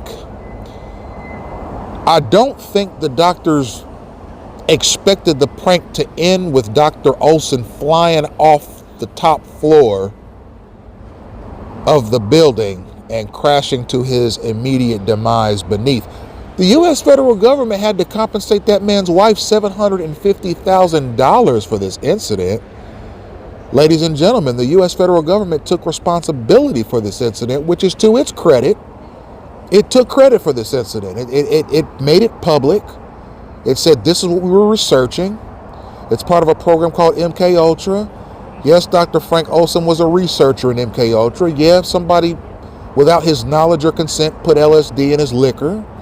He drank it, he started hallucinating, and he jumped off a balcony. And we paid his wife $750,000 in compensation for it. I give the U.S. federal government great credit for making this incident public and for being honest with the American people and for doing right by Dr. Olson's wife. Because from what I've gathered, she was a housewife and she relied on Dr. Olson for her living. So for Dr. Olson to give her $750,000, well, I'm sorry, not Dr. Olson, but I'm sure she got whatever his assets were to live off of. And then the U.S. federal government gave her $750,000 as a settlement. Kudos to the U.S. Good for the U.S. coming forward and stepping up to the plate and doing the right thing and compensating the victims. All right, kudos to the United States for that. But then, even after that incident, the U.S. federal establishment continued doing that to other people. It wasn't a situation where, well, okay, after what happened to Dr. Olson, we're going to close this program, we're going to stop MK Ultra. No, hell no. No, that program continued on for another 10 years after Dr. Olson.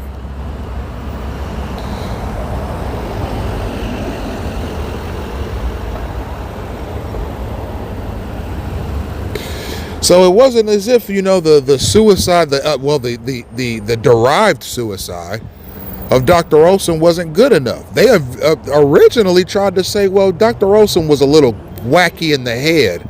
That was their excuse at first, because they didn't want to come forward with the truth. They were like, well, he suffered from all these mental diseases and he killed himself. Then it was like, well, no, actually, that's not what happened. What really happened was he was poisoned without his knowledge and jumped off of a building under the influence of LSD.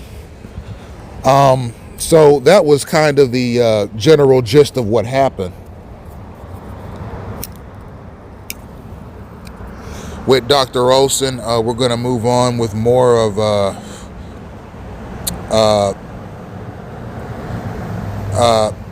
the Admiral's opening statement. We're going to paraphrase a little bit.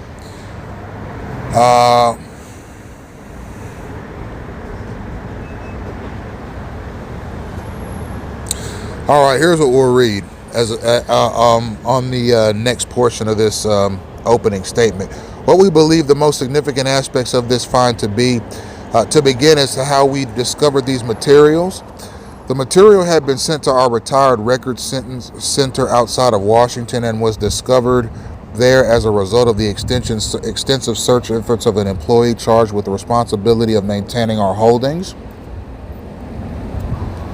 on behavioral drugs, and for responding to the Freedom of Information Act request on this subject. During the Church Committee investigation of 1975, searches for MK Ultra related materials were made by examining both the active and retired records of all branches of CIA, made by examining both the active and retired records considered it at all to have had association with MK Ultra documents. The retired records of the budget and fiscal section of the branch responsible for such work were not researched. However, this was because financial papers associated with sensitive projects such as MK Ultra were normally maintained by the branch itself under the project file, not by the budget and fiscal section. In the case at hand, however, the newly located material was sent to the Retired Records Center in 1970 by the Budget and Fiscal Services section as part of its own retired holdings. All right, so essentially what's being discussed in that part of his opening statement is you have Admiral Turner is talking about how active and retired documents concerning MK Ultra were being handled. In the CIA, as with any governmental entity, you have active and retired documents, or active and retired records. The retired records are typically the ones that are made public and are declassified, etc. And he's basically talking about where they were sent for processing and etc.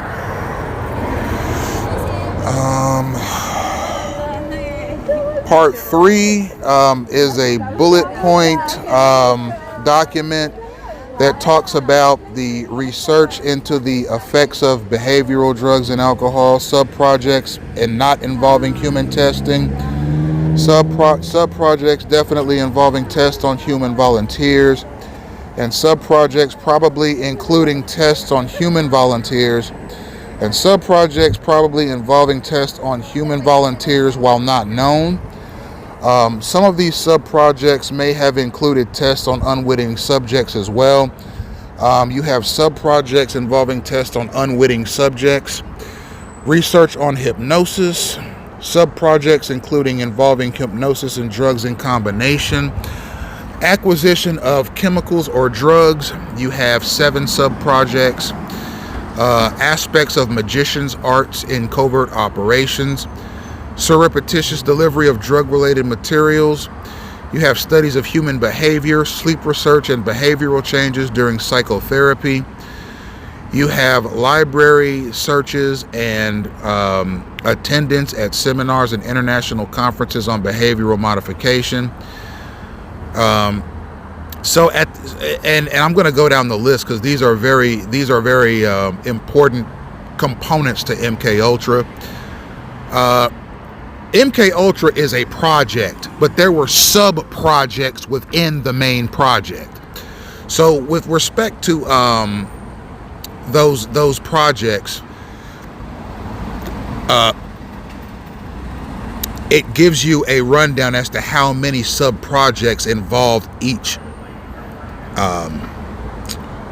component of the research. So there were 17 sub-projects not involving humans, 14 sub-projects definitely involving human tests on humans, 19 sub-projects probably including tests on humans, 6 sub-projects involving tests on unwitting subjects, 8 sub-projects on hypnosis, 2 sub-projects involving hypnosis and drugs together, 7 sub-projects on the acquisition of chemical or drugs, 4 sub-projects using magic or witchcraft in covert operations and the delivery of drug-related materials, 9 sub-projects of human behavior, including sleep research, behavioral changes in psychotherapy, 6 sub-projects including library searches, 23 sub-projects concerning motivational studies of defectors assessment and training, 3 sub-projects concerning polygraph research, 3 sub-projects concerning funding mechanisms for MK Ultra,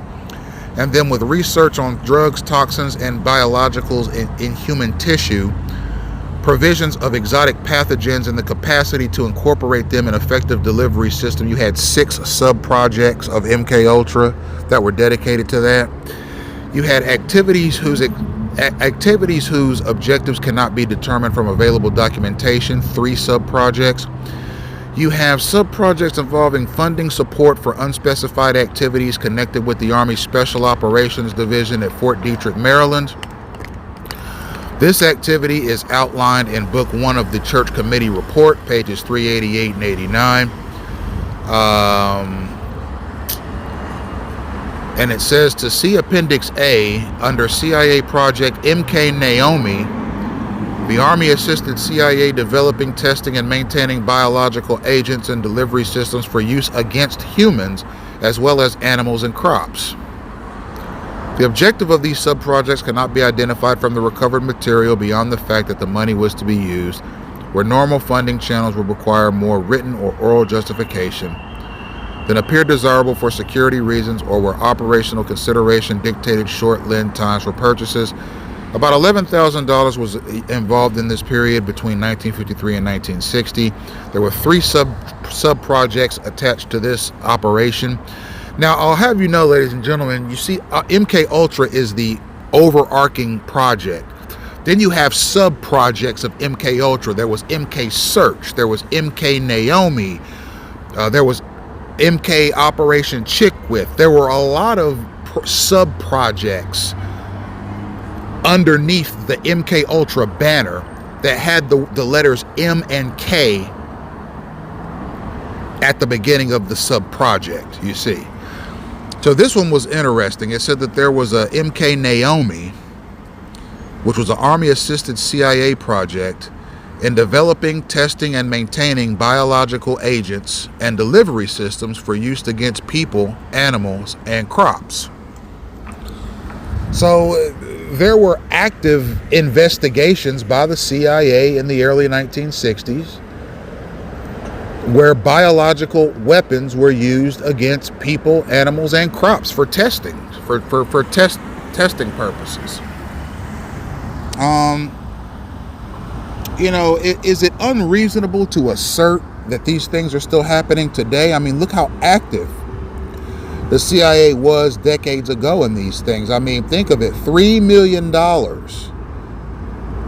was sent to hospitals and universities to research this, not in this particular statement, but we're going back in the earlier part of my lecture.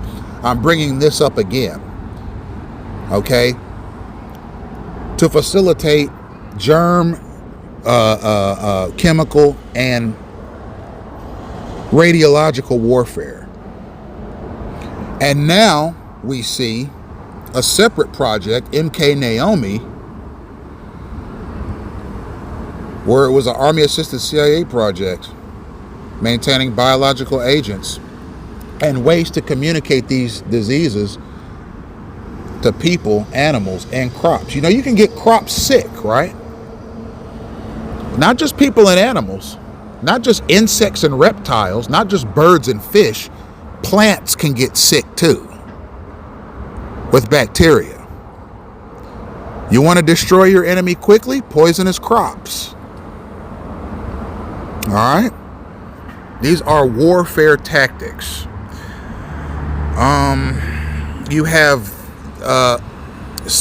one sub-project in such areas as effects of electroshock, harassment techniques. Think of gang stalking, ladies and gentlemen. What are some of the harassment techniques I talk about in gang stalking? Okay, those harassment techniques started in the 1960s under Project MK Ultra. Okay, harassment techniques for offensive use, the analysis of extrasensory perception, gas-propelled sprays and aerosols, and 4 sub-projects involving crops and material sabotage. 1 or 2 sub-projects on each of the following was blood grouping, which is controlling the activity of animals, energy storage and transfer into organic systems, and stimulus and response in biological systems. It sounds like the origins of gang stalking being plotted right here in front of our eyes, ladies and gentlemen.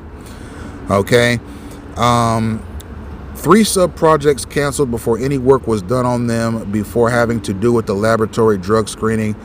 And these 3 projects were research on brain concussions, research on biologically active materials to be tested through the skin on humans, so basically skin diseases. And now, as to much the newly recovered material adds to what was previously reported to the Church Committee and Senator Kennedy's Subcommittee on Health. These topics, the answer is in additional detail. For the most part, e.g., the names of previously unidentified researchers and institutions associated on either a witting or unwitting basis with MKUltra activities, and the names of CIA officials who approved or monitored the various sub-projects.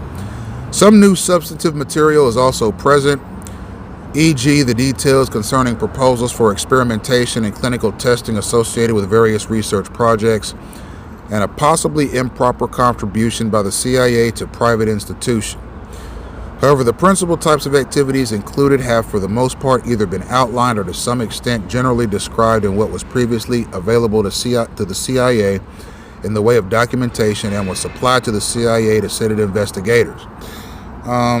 So, ladies and gentlemen, what we're seeing here is we're seeing an overview which has been outlined by Admiral Turner, who at that point was the director of the Central Intelligence, testifying before a Senate committee as to just what the hell was going on with this MKUltra program, right? Because the CIA ran it in secret, just like it's running gang stalking in secret, ladies and gentlemen. There ain't no Senate hearings on it while it's happening. It's got to be exposed first. Just like MKUltra had to be exposed, just like Agent Orange had to be exposed, just like COINTELPRO had to be exposed. All right, life, liberty, and the pursuit of happiness is what being an American is supposed to be all about.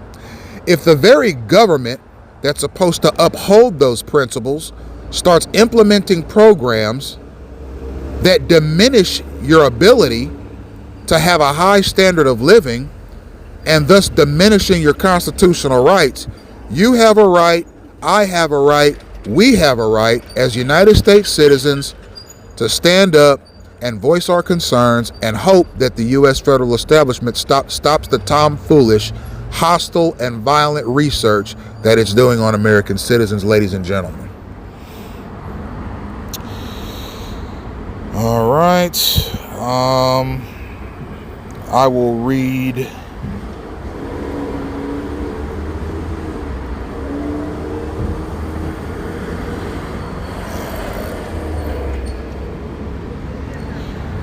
this is part 4. All right, there are harassment substances being talked about. Okay, substances that can be thrown on people to harass them.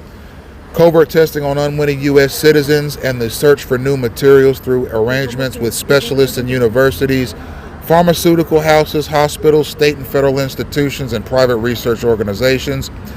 And the fact that technical service divisions of the FBI had initiated 144 sub-projects related to the control of human behavior from 1953 to 1963. I'm going to stop there. 144 sub-projects. So MK Ultra is the main project. There are 144 sub-projects within the MK Ultra project in which human behavior was being controlled. Ladies and gentlemen.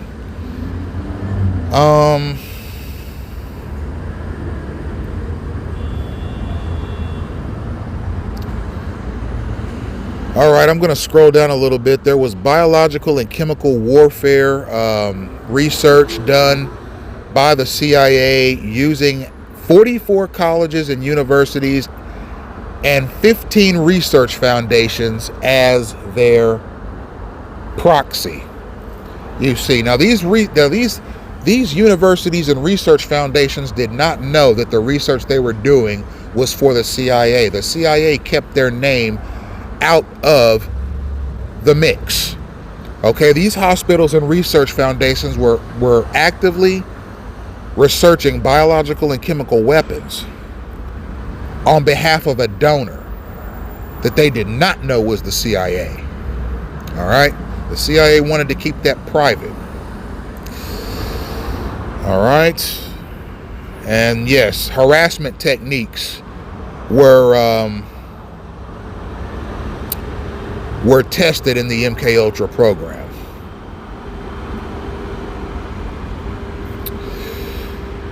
All right. And as we know, ladies and gentlemen, this project MK Ultra took place from 1953 to 1964. That's an 11-year project of human experimentation.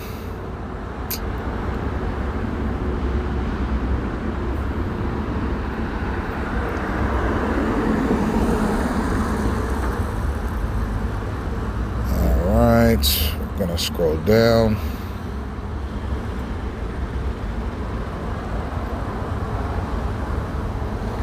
All right, more from Admiral Turner. We have attempted to group the activities covered by the 149 sub-projects into categories under descriptive headings.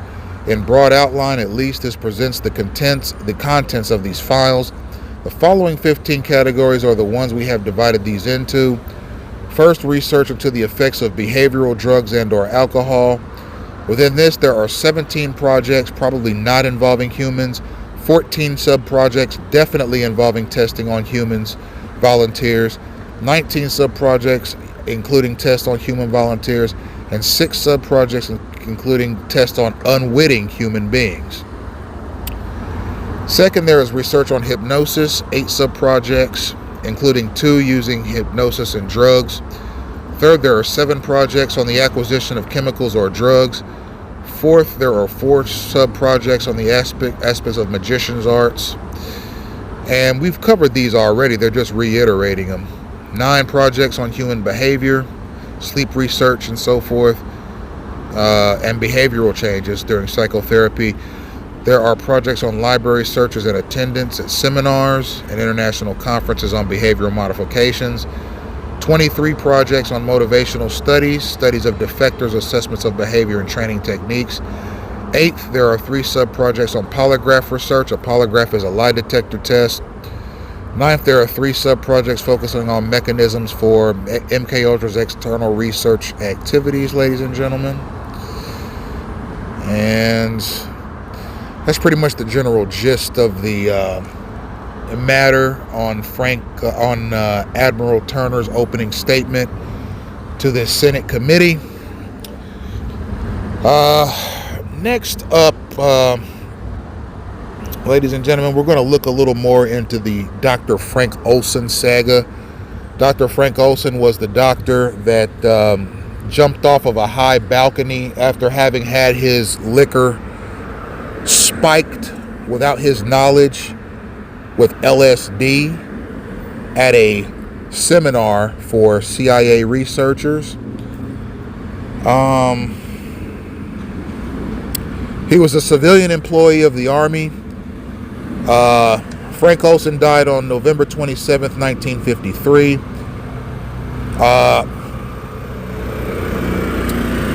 Dr. Olson unwittingly, as a part of an experiment, received 70 micrograms of LSD in a glass of Cointreau, which is a liquor that he drank on November 19th, 1953.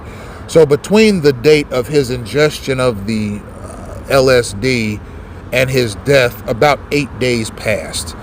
The drug had been placed in the bottle by a CIA officer, Dr. Robert Lashbrook. That's the doctor that killed him. As a part of an experiment, he and Dr. Sidney Gottlieb, who was the chief CIA doctor of MKUltra at the time, performed at a meeting of the Army of Army and CIA scientists. So apparently, at this meeting that had Army and CIA scientists at this meeting, Dr. Robert Lashbrook and Dr. Sidney Gottlieb, who were doctors who were present at this meeting. These were 2 of the chief doctors that the CIA was using for Project MKUltra. These 2 doctors were putting LSD in other doctors' drinks at this convention. And this convention was a meeting of Army and CIA scientists. They were spiking people's drinks with LSD as a part of an experiment. It was not a prank. It was not a prank, and it was not meant to be funny. They were literally experimenting on each other at this convention. And this Dr. Olson exhibited symptoms of paranoia and schizophrenia. Accompanied by Dr. Lashbrook, Olson sought psychiatric assistance from New York City, from a physician named Dr. Harold Abramson, whose research on LSD had been funded indirectly by the CIA. While in New York for treatment, Olson fell to his death from a 10th story window near the Statler Hotel. Now, this is while he was in New York for treatment for this disease. So Dr. Olson, having ingested this LSD, it really messed with him mentally. And 8 days later, after having ingested the LSD, when he was in New York for treatment, he lost it. I mean, he went absolutely berserk and jumped off of a 10th story building at the Statler Hotel. And that's how Dr. Olson lost his life.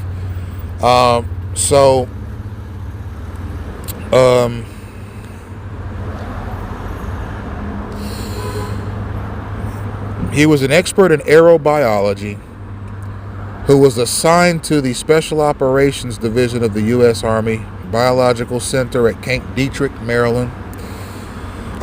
This division has 3 primary functions, which is the assessment of the vulnerability of American installations to biological attacks, the developing techniques for the offensive use of biological weapons, and biological research for the CIA. Professionally, Olson was well respected by his colleagues in both the Army and the CIA. Colonel Vincent Rouet, Olson's immediate superior at the time of his death, was almost in daily contact with Olson. According to Colonel Rouet, he was as a professional man, his ability was outstanding. Colonel Rouet said that during The period prior to the experiment, I noticed nothing which would lead me to believe that he was of an unsound mind.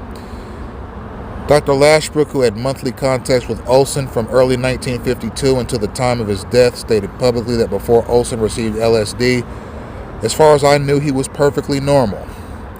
So this doctor is essentially knocking down any claims that Olson was already mentally insane. Okay, he was a normal man who had his drink spiked with 70 micrograms of LSD during an Army convention. 8 days later, as he was seeking treatment in New York, he lost control of himself and jumped off of a 10-story balcony at the Statler Hotel in New York. All right. Later on, his wife was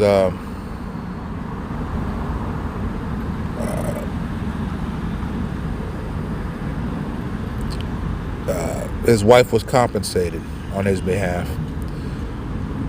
There was a cover-up that was attempted. There was a detective that said that Dr. Olson had severe psychosis. That was not true. He was normal before the LSD happened. That was a cover-up attempt. And that is the unfortunate demise of Dr. Frank Olson. It just goes to show that these government experiments on people can end in somebody's demise. And it's unfortunate that it's unfortunate that the U.S. has not learned its lesson from the life of Dr. Frank Olson. It's unfortunate that the U.S. still conducts these kinds of experiments on unwitting U.S. test subjects. I mean, it's not as if the disease spreading that the U.S. federal government became infamous for in the 1960s, and the LSD experiments and the MK Ultra and the shock therapy and the harassment techniques and the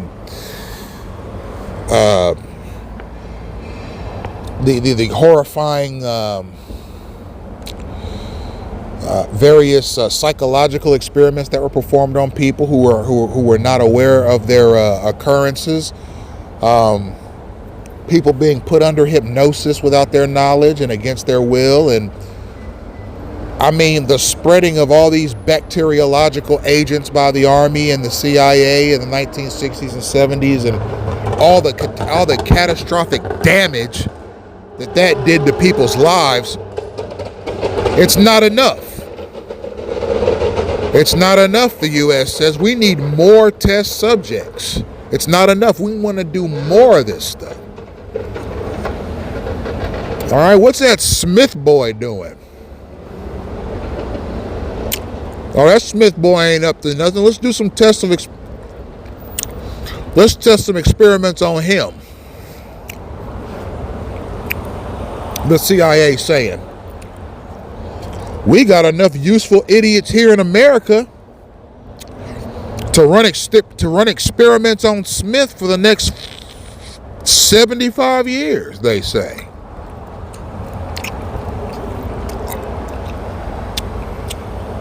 This is America, ladies and gentlemen. Useful idiots are not hard to find here.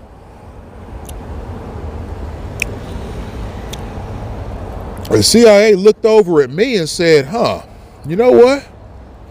That Smith boy looks like a ripe candidate for this new project we're running. It's called Project Gangstalker. He'll never figure it out. We'll run him right into the ground with this project and make all his enemies, past and present, very happy. Because he's made so many of them. He's made so many enemies. I ain't never seen nothing like this before. We're going to make his enemies happy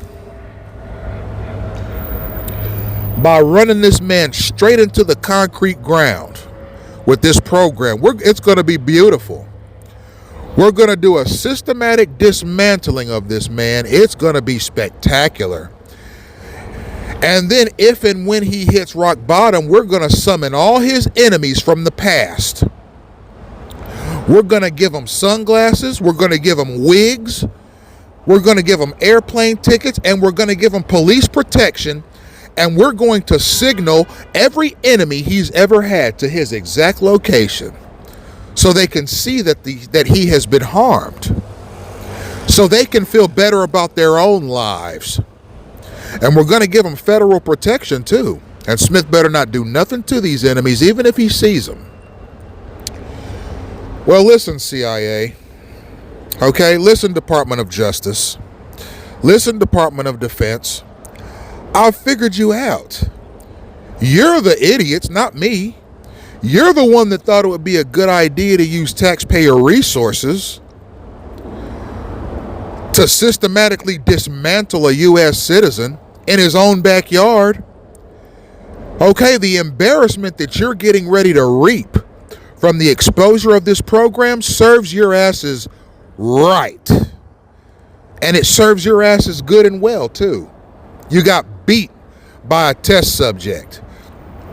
That lesson is going to endure through the ages. And all of my enemies, I'm talking to all of you. I don't care where you knew me from. You could have known me in high school. You could have known me from past jobs. You could have known me from college or university. You could have known me from churches I've been to. All of you that have been invited to tap into my gang stalking campaign so you could see me harmed in retaliation for something I allegedly did to you 10, 15, or 25 years ago, shame on you. Shame on you for being fooled by a government that got exposed by one of its own test subjects. There's no telling what the budget was for gang stalking. It was probably in the billions. And one test subject, born and raised in Knoxville, Tennessee, who lived in Cleveland, Ohio, Dayton, Ohio, and then in South Florida, exposed you and did it publicly so the whole world can see your shame. Do you see? So to all you enemies that got so much pleasure in being brought down to South Florida by this government, even the ones of you that wore disguises, right? I've called a lot of yous out because I noticed you. You understand? You thought you were being secret little spy agent types. You thought you were little 007 agents is what you thought you were, but I saw you and I exposed you and the horse you rode in on. All right? All of you, my past enemies that took great pleasure in the federal government of this country using a clandestine attack mechanism to try and put me in my place for offending you 10, 15, or 25 years ago, all of yous can go right to hell.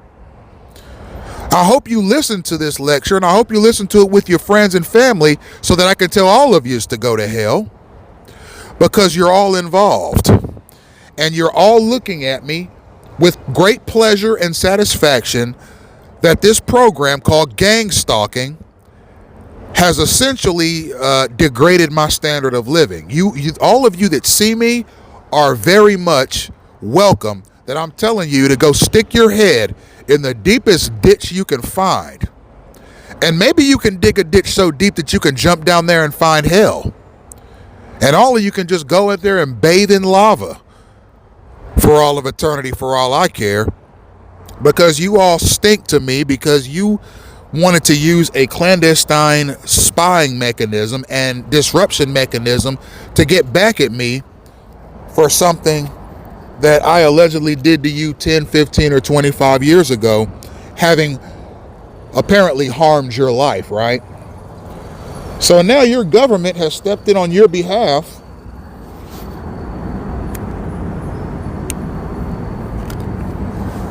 and said, don't worry, we'll get him for you. Who the hell does he think he is? That Smith boy, who the hell does he think he is? We're going to get back at him for you, and we're going to allow you VIP access to the destruction that we cause him, so you can feel better about yourselves. You all can go right to hell, all right? You hear me? Go right to hell, all of you.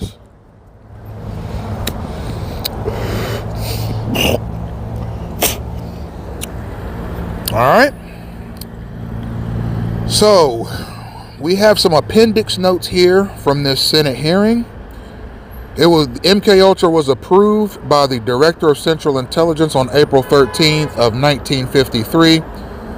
Along the lines proposed by ADDP Helms, the rationale for the establishment of this special funding mechanism was its extreme sensitivity. The Inspector General's survey of MKUltra in 1963 noted the following reasons for its sensitivity, and it gives a list of reasons why this program is so sensitive and why it was classified. It was research in the manipulation of human behavior, and that's seen as many in medicine and related fields to be unprofessional and unethical. So the CIA knew going into this that their activity was seen as unethical. All right, there was testing of LSD by the Army. There was a rationale for the testing of these things by the Army, the use of chemical and biological agents. There was apparently some belief in the U.S. Army that there were hostile agents that were proficient in chemical and biological terrorism, and also the use of these chemicals in interrogations and brainwashing, and in attacks designed to harass, disable, and kill Allied personnel. So the research of biological and chemical weapons started in the 1940s during World War II, and it was believed by the Allied powers that the Axis powers had advanced knowledge of chemical and biological weapons. So the Allied powers wanted to do its own research on chemical and biological weapons so it would at least have the same attack proficiency as the Axis powers, which were found to have been researching these chemical, biological, and so forth weapons already.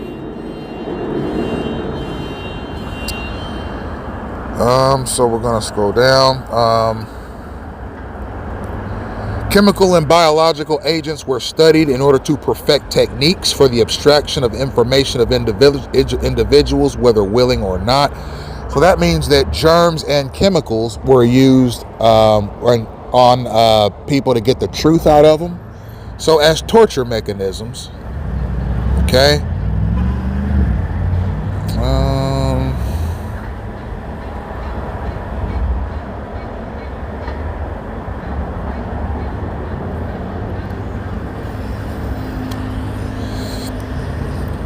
This is something I want to read from the appendix. It says, in order to meet the perceived threat to national security, substantial programs for the testing and use of chemical and biological agents, including projects involving surreptitious administration of LSD to unwitting non-volunteer subjects at all social levels, high and low, Native American and foreign, were conceived and implemented.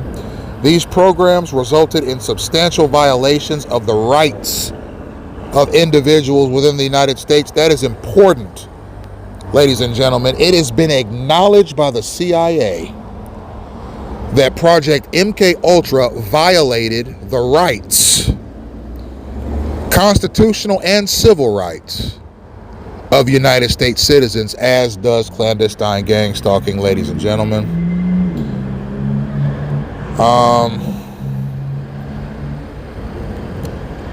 So everything I've read for you today, ladies and gentlemen, and I'll read one more appendix note, then we'll close the lecture, has been categorized by the CIA as a violation of the individual rights of citizens. So it can only be ascertained that gang stalking is also a violation of the rights of individual citizens of the United States, because gang stalking is derivative of MKUltra, ladies and gentlemen, and COINTELPRO. So we'll read this last appendix note, then we'll close the lecture. Thank you for listening.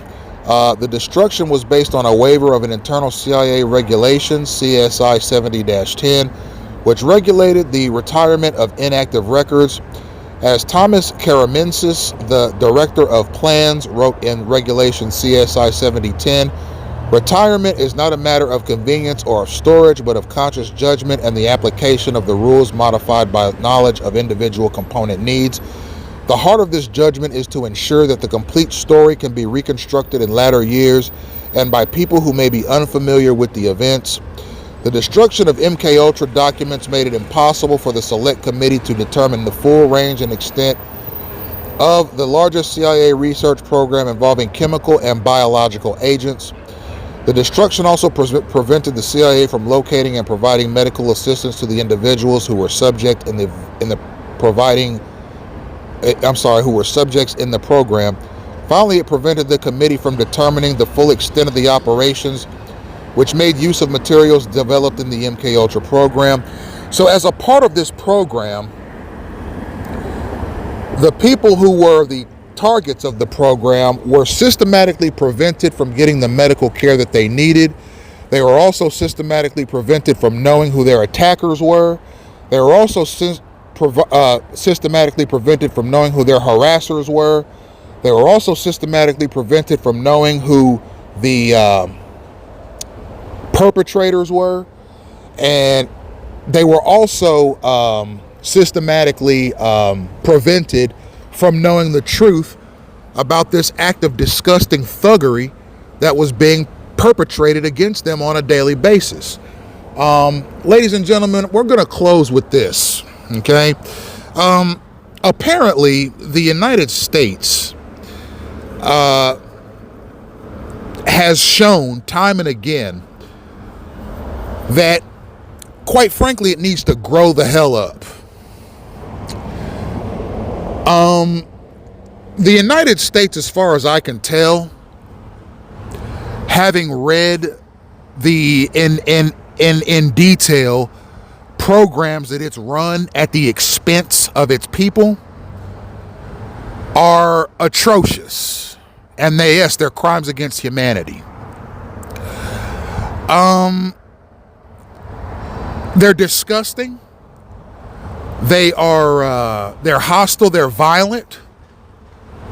And they are disrespectful of the individual rights of citizens because it's state-sanctioned attacks against the United States people. The United States kind of has this persona of that bad child in elementary school who all the teachers couldn't get him to act right. All right? Why? Well, because America has always had sort of this complex that its governmental mechanism is far and away more valuable, more potent, more capable, and more important than every other government in the world combined, and of every person in the world but select persons here in the United States. It appears to me that if the United States could have had its way, it would have performed these experiments on everybody in the whole world, except a few select Americans. It's almost as if the U.S., given its nature and its character, particularly that which it's shown over the past 60 years in particular, if it could be the only country in the world, it would be. If it could be the only government in the world, it would be. If it could select just a few thousand people of its choosing to be the last remaining people on this earth, then it would. It has no respect for the rights of its citizens. It has no respect for the Constitution of the United States. It has no respect for the Bill of Rights. It has no respect for the Declaration of Independence. It has no respect at all for state rights. It has no respect at all for inalienable rights. And the U.S. federal government has used pawns known as gang stalkers who use a system of signals, verbal commands, vehicular maneuvers, and other symbols and cues to find and locate targeted persons, which they endlessly pester, endlessly attack, endlessly annoy, and endlessly attempt to get the better of, sometimes individually and sometimes in packs, because the United States likes to bring out the worst in people, and it appears to like to bring out the worst in people using its federal resources as an anchor. It likes to bring out the worst in people through world wars. It likes to bring out the worst in people through invasions. It likes to bring out the worst in people through derived sicknesses. It likes to bring out the worst in people through organized harassment techniques. It likes to bring out the worst in people through the destruction of civil rights and liberties. It likes to bring out the worst in people through the violation of their constitutional rights and freedoms. It likes to bring out the worst in people through spectrum and directed energy attacks. It likes to bring out the worst in people through biological and disease attacks. It likes to bring out the worst in people through the destructive use of its military. It likes to bring out the worst in people through the destructive use of its Department of Justice. It likes to bring out the worst in people through programs like gang stalking, in which throngs of useful idiot stalkers can be commissioned to go around town looking for people to pester or get in the way of.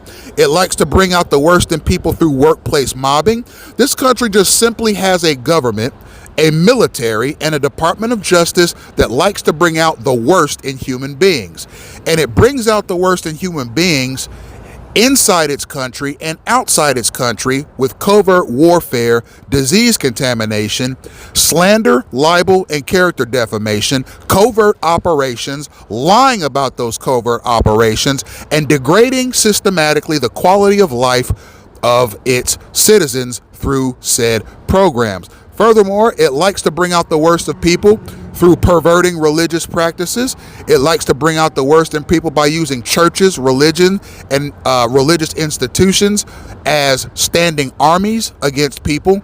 And it likes to bring out the worst in people by using churches, institutions, and religions by using these churches, institutions, and religions as parts of their clandestine thuggery and their thuggish protocols, which are taxpayer funded. All right. The United States has a long history of bringing out the worst in people, and it has brought out the worst in people in clandestine gang stalking. Thank you for tuning in, ladies and gentlemen.